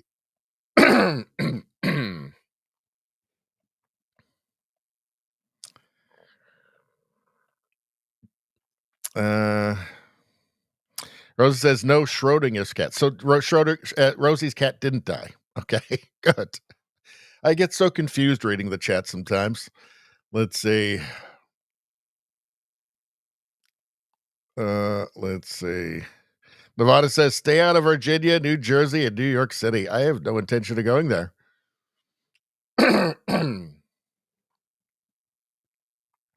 Judo Survivor says, I think this is an excellent point. The older Canadian voters, well, you're talking about the liberal voters, right? There's lots of good Canadian boomers, right? But the older Canadian liberal voters are like when a matriarchal dolphin loses its mind and beaches itself along with the rest of the pod, stranding them all to die a slow death. I do believe that's exactly what's happening in Canada. Nevada says, I don't, there's a link here. I don't know what's going on with the link. Do I have to do another link? God damn it. All right. Copy. We'll do the link. We'll do the link. You want the link? I'll do the link. Well, I'll check out the link first. And then we will decide. Then I will decide. I will be the decider on if we check out the link. All right. All right. Well, this is acceptable. Siblings at birthday parties be like, "Aw." I'm not playing I can't play the music. All right, but we can look at it, and we don't need the music.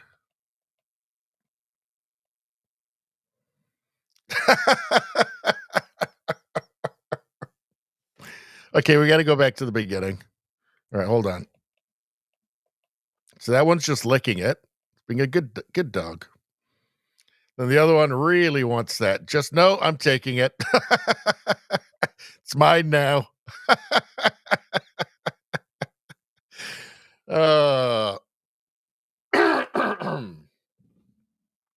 So anyway, that's what we call a palate cleanser. That was welcome. I appreciated that. All right. Let's see. Nevada says, I thought that link may help the depressed. Well, there's a lot of bad news today for the United States and for Canada.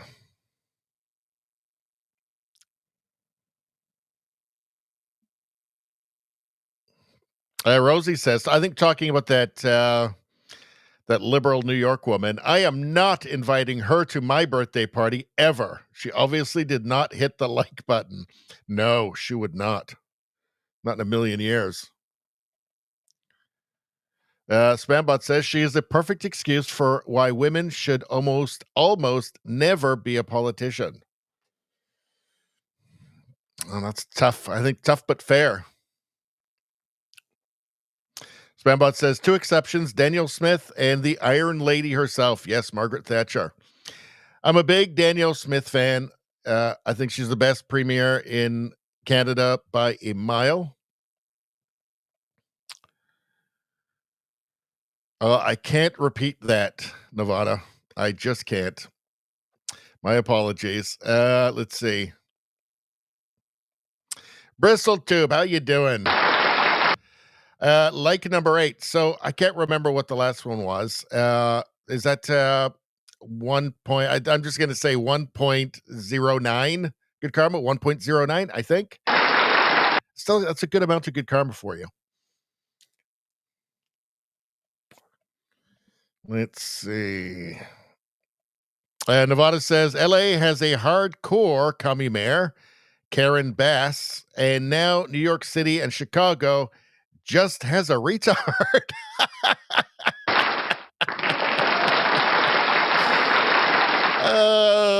That guy is a retard.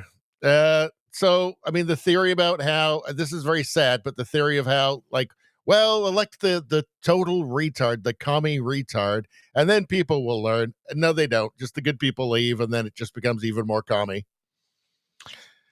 Yet the people that vote for them are not that smart to begin with anyway, so unfortunate.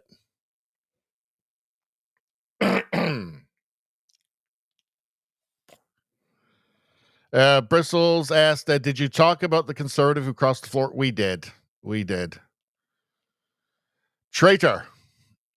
Carney has obviously offered him something. I think it's either maybe, Speaker of the House, or maybe, I don't know, or just like Mark Carney has told us all about all his connections, the billions of companies and CEOs and everything that he knows. He's got a lot of connections. Maybe he promised them some cushy job after he leaves politics, some high-paying, cushy job. I'm sure lots of people owe him a favor. Maybe one of these companies that's going to get the massive subsidies from Mark Carney. Rosie says, hilarious dog thanks. It was a good one, actually. That was well-timed. I think we needed that.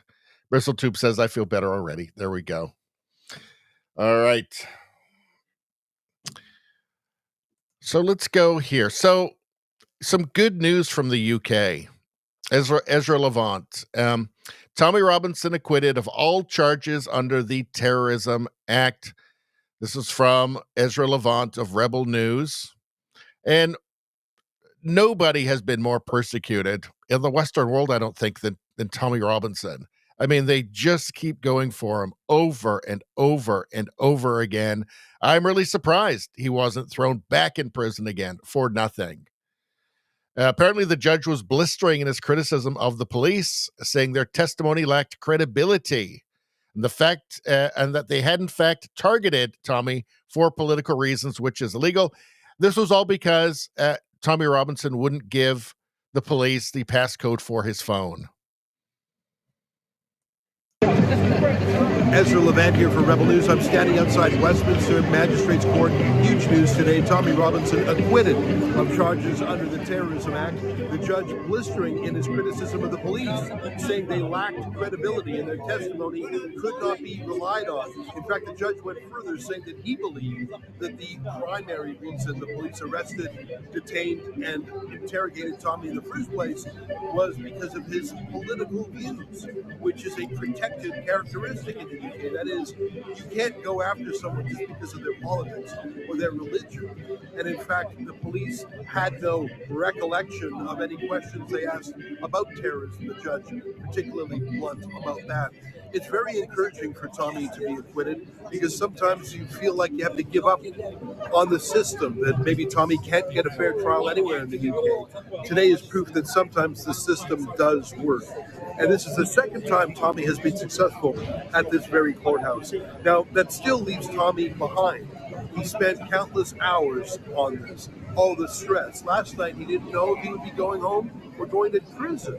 So it's a win for Tommy, but it doesn't get him further ahead.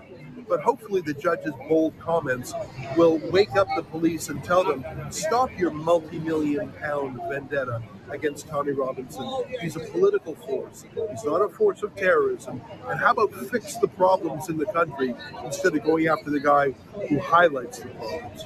For all my reports today, go to Tommy Trial.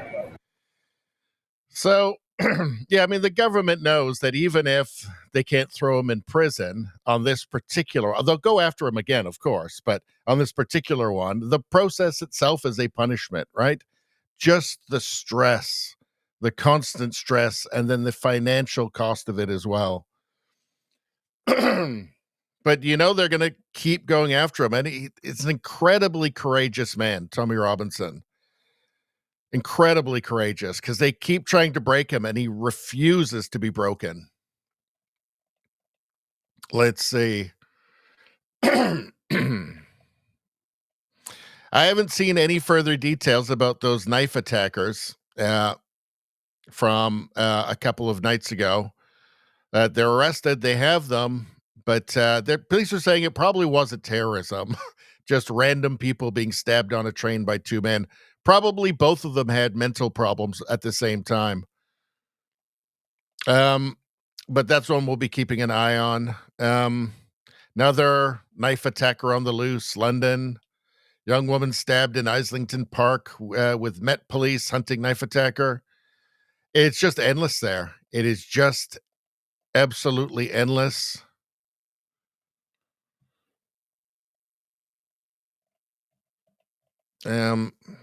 And that's just after this one. Sunnyside Road in Islington was the site of a serious stabbing on 25th October 2025, where a 22-year-old man sustained life-changing injuries. 15-year-old boy was arrested on suspicion of attempted murder. And they're not even allowed to carry mace there. So it seems like they're not doing things right. Concerned Citizen posted this. Keir Starmer, it's bordering on criminal negligence now. Let's hear this. Need it today. I get on the train now every day. I left London because London didn't feel safe. 3 times people tried to mug me for my mobile phone. I've been followed down the street by random men more time than I could care to tell you. Leered at, hissed at, harassed. Thankfully, nothing more than that. And I just got fed up with living a life where I had to look over my shoulder, second guess what I should be wearing, think to myself, I can't get my phone out of my handbag and my handbag strap better be across my shoulder. I got fed up with living on a knife edge every single day. So I moved out to the countryside. And you know what? I can finally breathe. I can relax. I can wear whatever I want to walk down the street. I can chunter away to people on the phone while I'm doing my shopping or wandering into town. People just call in and out of each other's houses. Everyone knows everybody. You don't feel like when you walk down the street late at night, you think, who's that? What are they going to do? Are they dodgy? It finally feels like normality. That was really until this morning when I got the train in on my now usual commute. And you could cut the tension in the air with a knife. As the people from the Shires loaded onto the carriages and the train pulled off, massively busy. Rush hour train, with everyone there with their portable coffees, their laptops open, trying to squeeze in some work on the commute.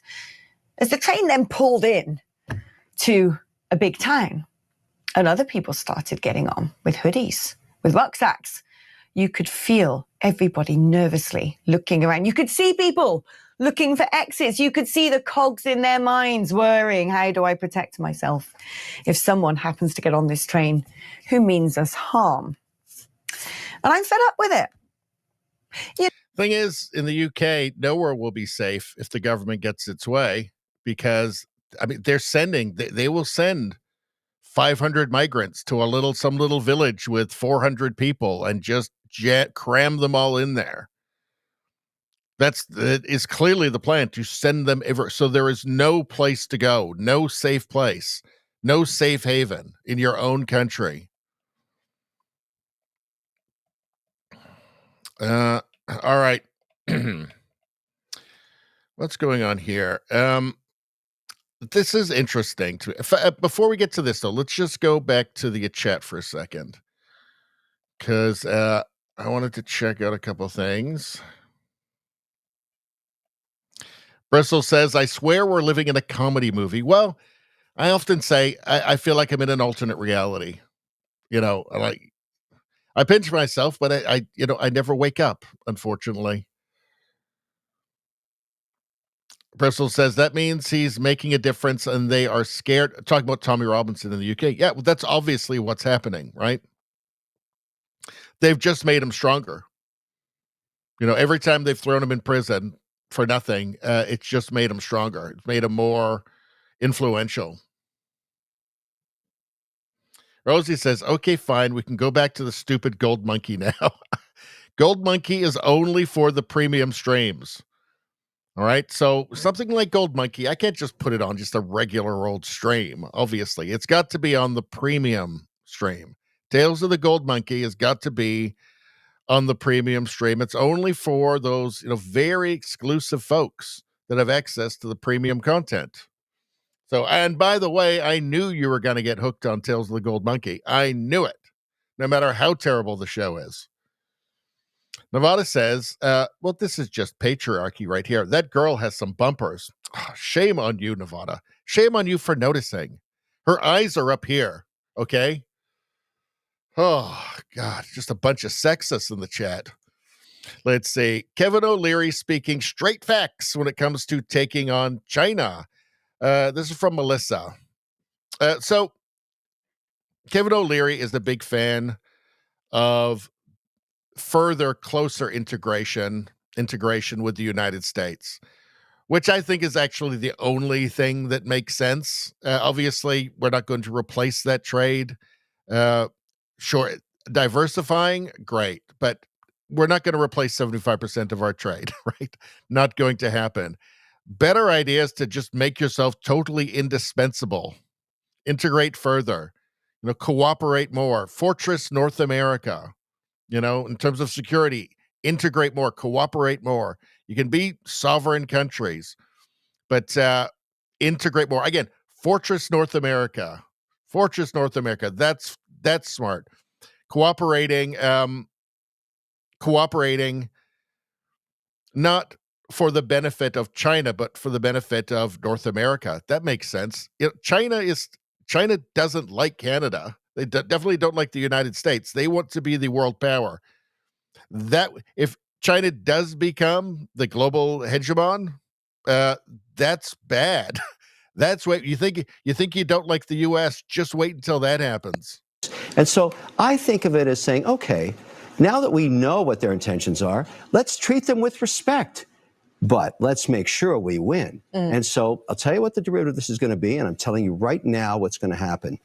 Because we're going to have to defend the north of this continent, before this end game is over, we will combine the Canadian and American economy, not through sovereign rights, but access to all the raw materials Canada has. Some kind of economic deal. It won't be any tariffs on it, I can tell you that, so that we can take 5, 6, 7% of GDP and arm the north and tell the Chinese, don't mess with us. That's where we're going, and it's going to happen much faster than you think. I think it'll be different. And so I think of it as saying, it really does make sense. It makes the most sense of anything. It's pragmatic and it's realistic. All right. Everything else is just pie in the sky. There's some ludicrous amount of Canadians that think joining the EU would be a good idea. What? what you don't want to be the 51st state, but you want to be the whatever state of the EU, because you're not even really your own country anymore. You're really just a state of the EU. They take care of your trade. They have the final word on your trade, on a bunch of stuff. They're going to be setting your laws. You're going to have unelected bureaucrats you've never heard of setting your laws. Why would that be better than the US? The EU is just this crumbling edifice, with a contracting GDP. Fortress North America makes a lot more sense. We're right next door. We got all those handy roads and railways and stuff for shipping stuff back and forth. That makes a lot more sense to me. Largest economy in the world. That makes a lot more sense to me. And no, the United States is not a dictatorship now. If you think that, you are literally retarded. Rosie says, I am not hooked on Gold Monkey. She's talking about Tales of the Gold Monkey, which we watch on Mondays on the premium stream on Rumble. This is all bad news. Anything, literally, even Gold Monkey is better. Was hoping to distract you, Richie. Well, I guess it worked. Nevada says bumpers are good. Is he talking about these ones? I think he's talking about that. Nevada says Canada can be like Ukraine. Canada's going to be like, I don't know. Canada's going to be like Greece, I guess. I don't know. It's not going to be a first world country. It's going to be a country of debt poverty, unfortunately. We ain't getting any smarter. I can tell you that much. What's going on here? Oh, here we go. We forgot to do this one earlier. Elon Musk reposted this. Nick Shirley asking Zoran Mamdani voters their favorite socialist country. I'll have a feeling this won't go well because they don't know anything. They literally don't know anything. Who are you voting for mayor? I like Cuomo, but I think Mamdani might be pulling the lead a little bit with me. What's your favorite example of socialism that's worked? I don't have a... Well, hold on. Asking Zoran Mamdani voters their favorite socialist country. Well, he likes Cuomo, he said. So, I mean, Cuomo is also terrible, but he's got the common sense to not vote for the global intifada communist. So, this isn't fair up here, but let's watch. Big example of it, of socialism. Like between Venezuela, Cuba, Soviet Union, what's your favorite one? Man, you put me on the spot. I'm gonna have to go Cuba. Man, I'm gonna have to go Cuba. Yeah. Let's go there. It's just so complicated for me. I got so much information in my head, but I'm gonna go with that. Do you think Mamdani's the future of the Democratic Party? Well, the thing is, he said right at the beginning that he likes Cuomo. And Cuomo, for all of his incredible flaws, isn't a communist. So this is misleading. I mean, yeah, all right. I wish I had watched that one before. All right. Now, what do we got? So I thought this was interesting. So this is Cheryl Hines, and she is RFK Jr.'s wife. You recognize her from, she was Larry David's wife on Curb Your Enthusiasm. And I bet you the world looks a lot different to her now. I bet you that all of her friends seem a lot different to her now. I bet you she lost 99% of her friends because of RFK, because of Trump. That is basically a guarantee. Maybe there's some who still, they'll still talk to her, but she's not allowed to tell anybody that they're still friends. Let's watch this. But, apparently, the celebrities are vicious to each other when they, if they don't just toe the line politically. It is interesting because, I hadn't seen the bandage on his ear. Yeah. But also. Oh, so she's talking about Trump here. So she's talking about Trump after the assassination attempt. Profound because you see how close it was to his temple. You see how close the bullet came to. Did he lift him. the patch for you and show you a little something? I didn't ask him to lift the patch. Could you imagine if that was my first words to him? Yeah. He was very You've come this far. Don't worry. Yeah, I know. Fuck 'em. Yeah, he was warm. He was genuine. We shook hands. He talks, he will talk about everything. Mm-hmm. And I was just saying he's more interested in people than I expected. I guess I was expecting a one-man show. Yeah. Sort of. Talking at you. Yeah. And he wasn't like that at all. And he was interested in Bob. I mean, like the fact that he came for Bobby, and Bobby was looking to he wanted to, be effective in American health. We have a crisis. Yes. And he was courted by Trump, and so he turned to you. I mean, I'm sure if you guys left there and you're like, oh God, what are we gonna do? Shit. Trump wants us to do this from within his, with all his resources. Help. Well, the thing that Bobby was running on the whole time. Now, it's interesting because it's the same thing, talking about Trump personally, it's the same thing that Bill Maher said and that many people have said, is that there's the guy who's on the screen and then there's the guy off the screen, and they're two different people. And Bill Maher said, he wanted more of the guy that's not on the screen than the guy who's on the screen, right? But that's a very common thing, right? That he's not like bombastic and he's interested and he listens and all of this. It's a side that the mainstream media just will not expose to their audience, like CNN, MSNBC, that you will never hear anybody say the words that she said here on those outlets because it's counter narrative, of course, right? That's not what they're paid for. Let's see. Was there anything else in here? We already watched that, the last one. So here's the last tab of the evening. Let me refresh it, see if we added anything else. Oh yeah, okay. So this I thought was really cool. Dudes posting their W's. So you guys sent me in this one. Engineer Ian Davis created his own mechanical prosthetic when his insurance wouldn't cover one. It works without needing batteries or electricity. This is extremely impressive, I have to say. Let's take a look. So last week I was able to move my hand open and closed. Now I'm able to splay the fingers. That's all done off of a gimbal off of the wrist. Just lateral motion. And then forward and reverse motion is how I open and close it.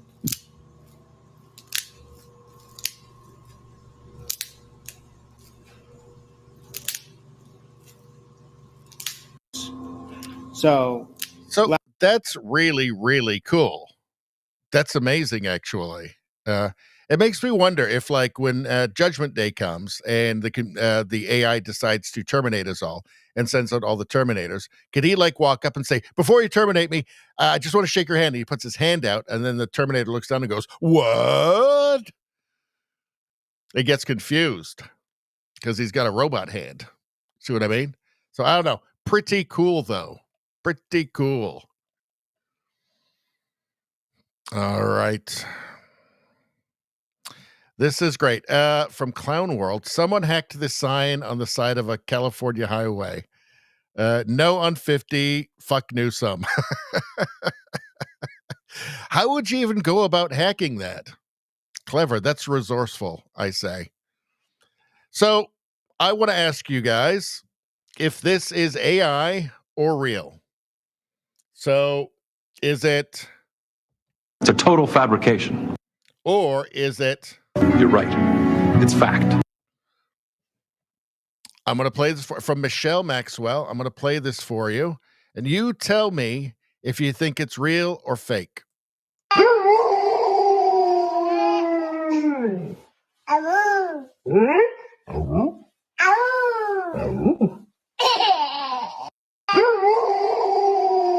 Watch it again.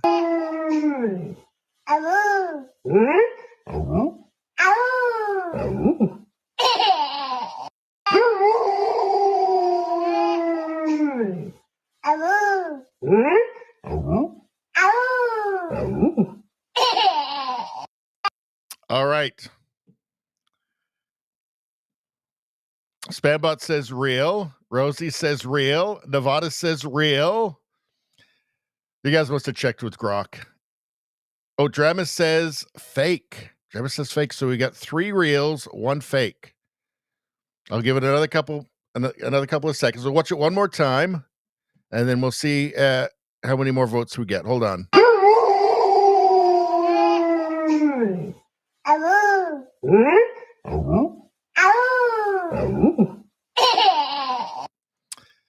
So I thought that it was fake, but guess what? I checked it out, and I have to say, You're right. It's fact. You guys are right. It is fact. That is actually real. I was convinced that was AI, but I thought it was but it's real. That's actually real. So beautiful things can exist even if AI didn't make it. So we've still got this going for us, humanity. Rosie says, as we have said before, bumpers have sustained the world since the very beginning. Well, I think she's talking about these. And it's true. Those have nourished the world since the beginning. We need them. Rosie says, amazing biomedical device. Well, that's the thing, because you get like antibodies and all kinds of stuff through those. So let's see. Rosie says, why would insurance deny a prosthetic? I don't know. But Nevada says it's badass. The prosthetic hand, the Terminator hand guy. Let's see. Spambot says, my nephew and sister's dogs would have howling sessions at bedtime. Dogs are great. Let's see. Rosie says, don't tell my husband, now I need a baby. Just go get one. Just go find a baby and take it. Don't do that. Don't do that. I'm not giving legal advice. Let's see.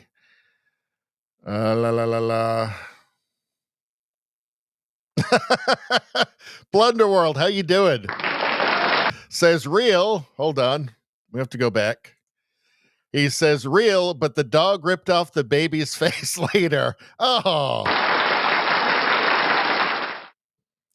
I would say, why do you have to ruin everything, Plunder? But actually, that made things better. Well, it's not a pit bull, though. If it was a pit bull, it definitely would have ripped off the baby's face. That was a nice dog.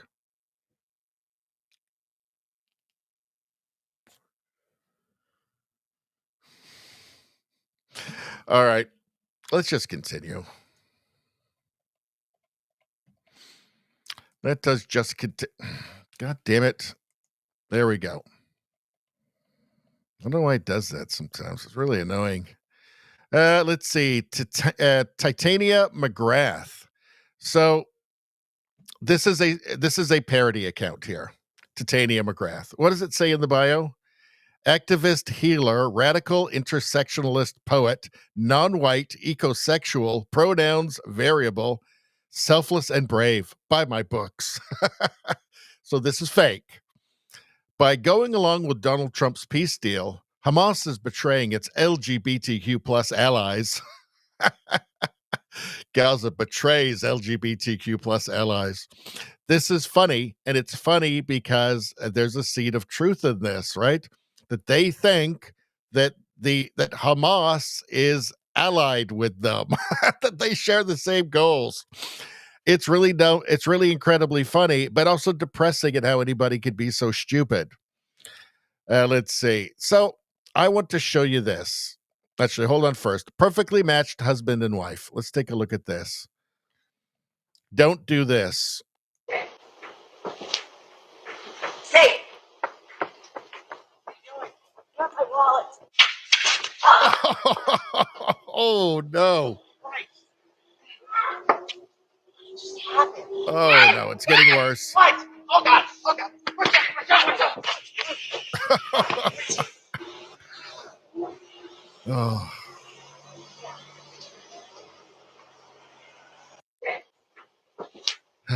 They should make a sitcom about them called The Dingbats. The Dingbats. All right. Yikes. Let's go down. So Oli London posted this. So this is that actress, Rachel Zegler, who tanked the movie she was in, Snow White. Big budget movie, huge flop, lost tons of money. And she was the star, and she got very political in interviews before the movie came out and made everybody hate her and the movie. So then nobody went to go and see it. And of course, left-wing politics, you know. And I guess that's just Hollywood, baby. But she, very feministy and blah, blah, blah. And also very, very pro-Hamasi as well, which probably didn't go over that well in Hollywood, I'm guessing. Let's see. Snow White actress Rachel Zegler says Hollywood stars like her should be able to share their political opinions. Well, of course they should be able to. It's just they shouldn't actually do it because it's bad for them. The reason is that when they're saying what they themselves think, these are words that somebody else didn't write for them. So what they want to avoid doing when other people are watching or recording is saying things that somebody else didn't write for them. Because that means that they're actually expressing their own thoughts, and their own thoughts are idiotic because they're actors and actresses, and they know nothing. Let's take a look. There are times when it feels a bit impossible, doesn't it? To exist in a world where it feels like we can't be louder than a whisper without it making headlines. There's something beautiful and terrifying about how much the world seems to care about our opinions while simultaneously telling us to stick to our arts, our Well, maybe I should just shut the fuck up then. Problem solved. creativity. But has an art always been opinionated? Hasn't it always held perspective? I don't know. Was Snow White really opinionated? I'm not sure that it was. I'm not sure people were going for that when they took their kids to Snow White. Experience. Wasn't it always meant to be this way, to shift the worldview? I'm so thankful to Glamour for this honor, as I never thought I'd be considered the women of anything except maybe on the verge of a nervous breakdown. So here's to all of us. So she's been in two major flops. I think that's her whole career. And there she is with getting an award. What a weird, insular, nonsensical world Hollywood is. So they give themselves awards for failing, like for tanking movies, right? For like costing people their jobs. They get awards for that. They give each other awards for that. Social media was, first off, the worst thing that ever happened to celebrities, because it gave them, an unfiltered. It gave what would have been their audiences an unfiltered view into their minds. And when people see that, they go, "Ooh, I don't like that." And what they do is typecast themselves as themselves. And that's the worst person they could be typecast as, right? You're much better being typecast as the bad guy or whatever, movie villain, whatever, right? Than yourself. For 99.9% of actors. There's some smart ones in there. There is. Just not that many. So the worst thing for Robert De Niro to do would be to typecast himself. The worst thing Robert De Niro ever did was typecast himself as himself. Because now when people see Robert De Niro in the trailer for a movie, they just think, "Oh, it's that loudmouth, loudmouth Democrat idiot." So he can't be believable in any role anymore because we've seen so much of him being an idiot that's all he is now. He's not believable in anything else. He can't inhabit any other character. You just see, oh, it's that loudmouth idiot. And same thing here, right? Rachel Zegler. She can't inhabit the character of Snow White because all that anybody sees is a loudmouth Hollywood idiot. So she's typecast herself as herself. The biggest mistake you could make, especially if you're actually an idiot. Let's see. But some of them are learning, and I want to show you that. See, Jennifer Lawrence tried to typecast herself as a loudmouth idiot, but she's had the common sense to just kind of go, maybe I should just like read those lines that they gave me because I want to keep making money. I don't want every movie that I'm in to bomb because people will see me on the trailer and go, yeah, no, pass, loudmouth celebrity idiot. It's also a film that, as we started discussing, it speaks to this political moment in a very Hold on, guy. Give me 1 second. Hold on. Be right back.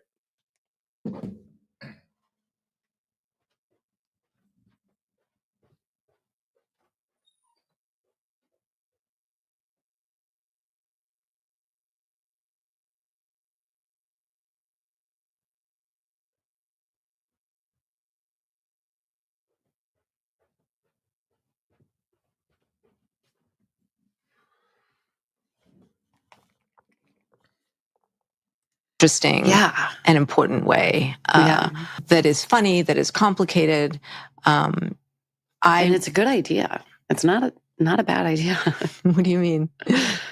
A revolution. You have been politically outspoken in the past. In the first Trump administration, you had a lot to say. Hold on. Did she just say it's not a bad idea, a revolution? Hold on. A revolution. You have been way that is funny, that is complicated. And it's a good idea. It's not a bad idea. What do you mean? A revolution. You have been politically outspoken in the past. So she's still a champagne socialist imbecile. But as we see in this, she's decided to try and keep that to herself because I think maybe she realized that she likes having tons of money and making lots of money in movies. And Hollywood is failing badly and it's not doing very well right now. And a lot of money is being lost. So it means that studios would be willing to risk less money on people like her. In the first Trump administration, you had a lot to say. I'm curious how you feel about talking out now. I don't really know if I should. I think the answer is no.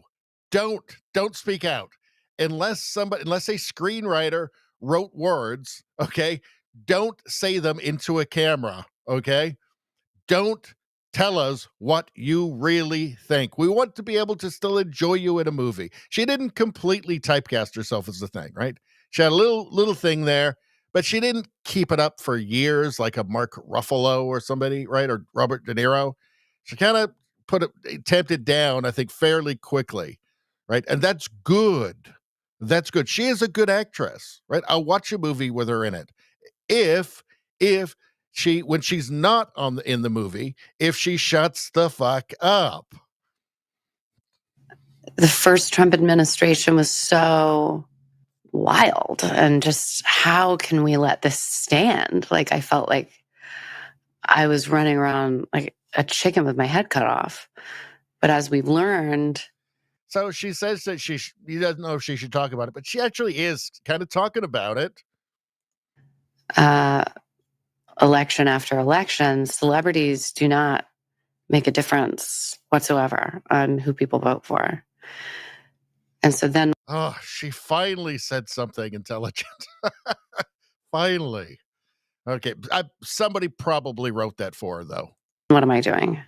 That was probably on a cue card, like back here, like behind this woman.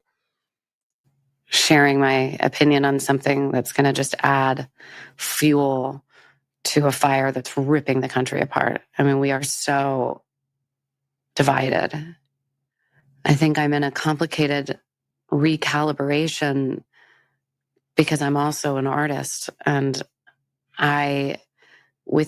it's not that complicated. Just shut the fuck up about politics. Simple, done, problem solved. Temperature and the way that things can turn out, I don't want to start turning people off to films and to art that could change consciousness or change the world because they don't like my political opinions. I want to protect my my craft so that you can still get lost in what I'm doing, what I'm showing.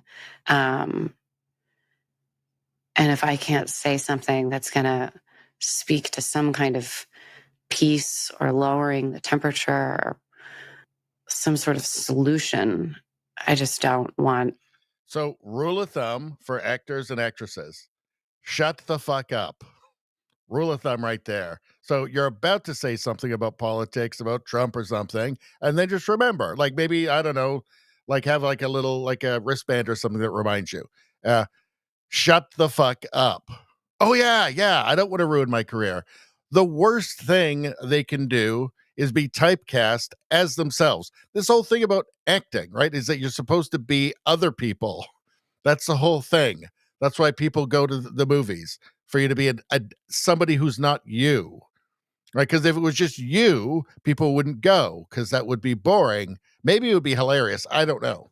I mean, these people are pretty stupid, so it might just be, every movie. If the movies were just about the actors, maybe just every movie would just be Mr. Bean. I don't know. Maybe they'd be funny.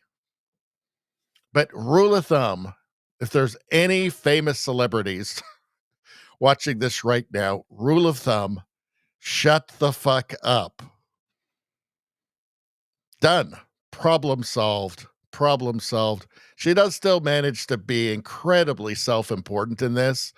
And just stop doing these interviews altogether. Just don't say anything unless it's in a movie and you're being somebody smarter and you're playing somebody smarter than yourself that somebody else wrote the words for.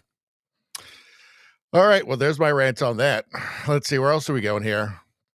No matter how cool you think you are, you'll never be cooler than this kid. This is great.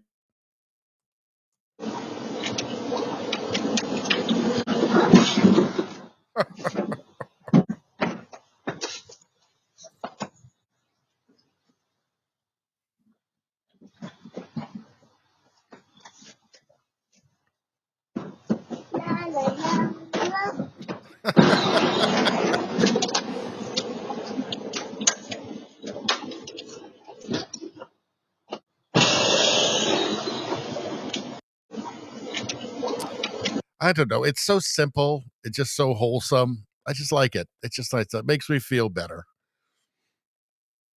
What do we got going on here? All right. Elon Musk. Elon Musk posted this. So this is like a bit of a palate cleanser here. Let's take a look. I'll stand, actually. There are a lot of negative things in the world. There's a lot of terrible things that are happening all over the world, all the time. There are lots of problems that need to get solved. There's lots of things that are miserable and kind of get you down. But life cannot just be about solving one miserable problem after another. That can't be the only thing. There need to be things that inspire you, that make you glad to wake up in the morning and be part of humanity. Earth is the cradle of humanity, but you cannot stay in the cradle forever. It is time to go forth, become a star-faring civilization, be out there among the stars, expand the scope and scale of human consciousness. I find that incredibly exciting. That makes me glad to be alive. I hope you feel this. Just like Hitler said. How anybody could just hate Elon Musk, I have no idea. Or think that he's a Nazi.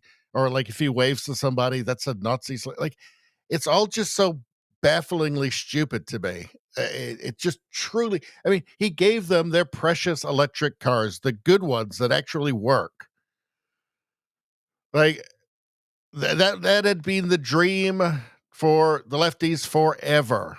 Just on that alone, he should get a pass from their insanity. But no.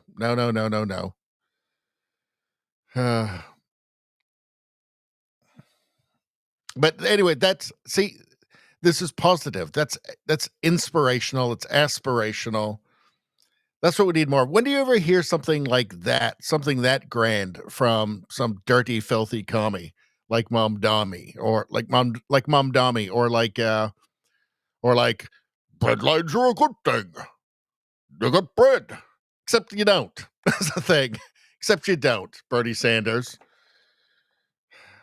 You'll only ever hear anything this positive, this inspiring from somebody like Elon Musk, from a capitalist. Now, what you'll hear from a socialist is that Elon has too much money, so he has to be brought down to the level of everybody else. That's what you'll hear from a commie. All right. All right. Let's get to the chat. I think that's it for us tonight. Let's see. And that was positive after some of the depressing stuff about New York City becoming a communist hellhole and the disastrous budget in Canada. Let's see.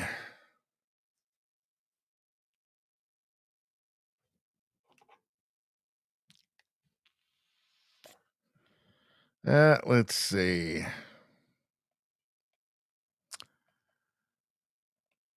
Spambot Fodder says the only two women podcasts I listen to is Bridget Fettice's Dumpster Fire videos here on Rumble and the occasional Pearly Things.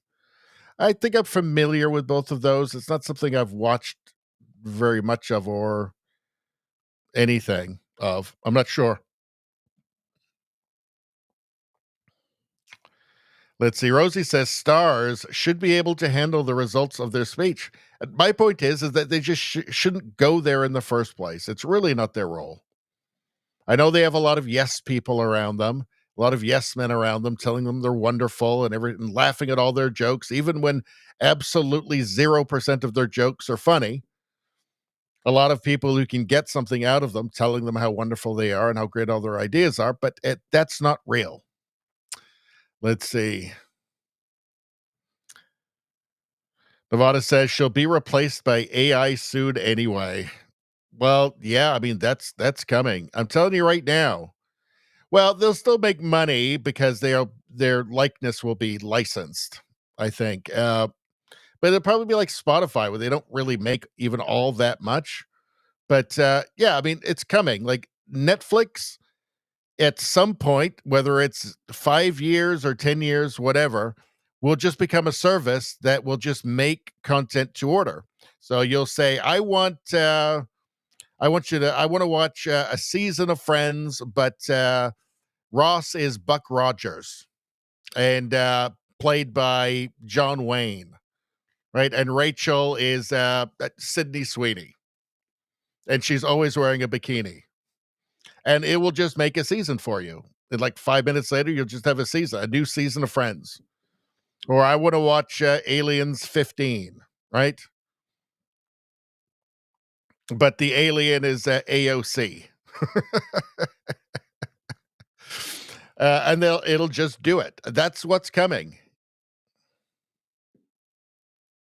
Nevada said, your art won't change the world. Trust me. I was thinking the same thing about Jennifer Lawrence there when she said that.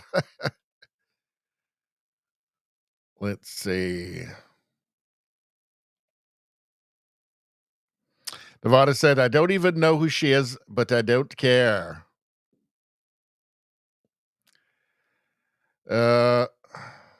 Izzy says, being political in a way that attacks half the country is a good way to lose half your customers. It's just idiotic. And the fact that they can't predict, or they're so arrogant that they think it won't matter. Like attacking half the audience won't matter because they're so wonderful, people will still have to go. Well, if that's what they were thinking, that's been proven false. Hollywood's going through hard times. Let's see. Spambot Fodder says, any investor that bought into his tunneling project doesn't like him much. I thought that was going fine, actually. I thought that was working and it was doing okay. Everyone else should like him, Spambot said. Nevada says, I don't know. It's hard to trust a guy who wants to put chips in the back of your brain. Well, so far, he's only doing it to like quadriplegics, right? And he's improving the quality of their lives. I don't think Elon Musk wants to forcibly put a chip into your brain. I don't think he wants to force you to. Let's see.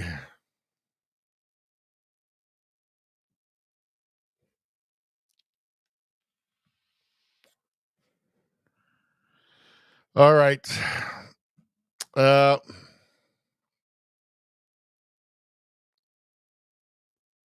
right. What are we doing? What are we doing now? What are we even doing, people? I think what we're doing is we're 2.5 hours in. We've run out of content, but we covered a lot of important events tonight, didn't we? We covered this long-awaited budget, Carney budget, which looks like a total train wreck for the country.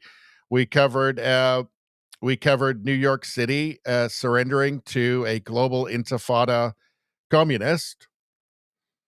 I think at the end of the day, it's going to be a little bit stronger on the global intifada part, but he knows that communism sells. And yeah, some big events tonight. Some big events we covered. In not our longest stream, but 2.5 hours is a good one. Spambot says Neuralink for quadriplegics has lottery waiting list. Does it really? Well, there's a lot of people who've had horrible accidents, and yeah, that would definitely want that, you know. Rosie says, have a great week, all. You too, Rosie. We'll be back on Friday.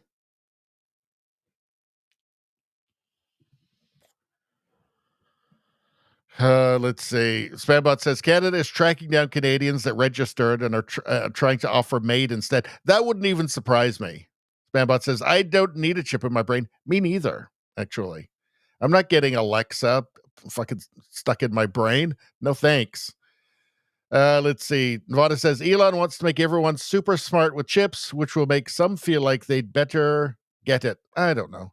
I'm happy being just as dumb as I am right now, and nothing will ever change my mind because I'm too stupid. That's the problem. All right, I guess that's a great place to end it.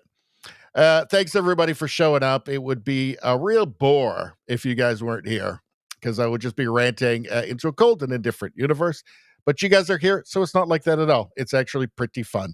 So you guys keep showing up. I will keep showing up. Everybody have a great rest of your week. We will be back with the Friday Night Radio Baloney Live at 7:30 Pacific Time, 10:30 Eastern Time. And we'll have lots of stuff, and we'll shoot the shit, huh? Shoot the shit. All right, everybody. Have a great week.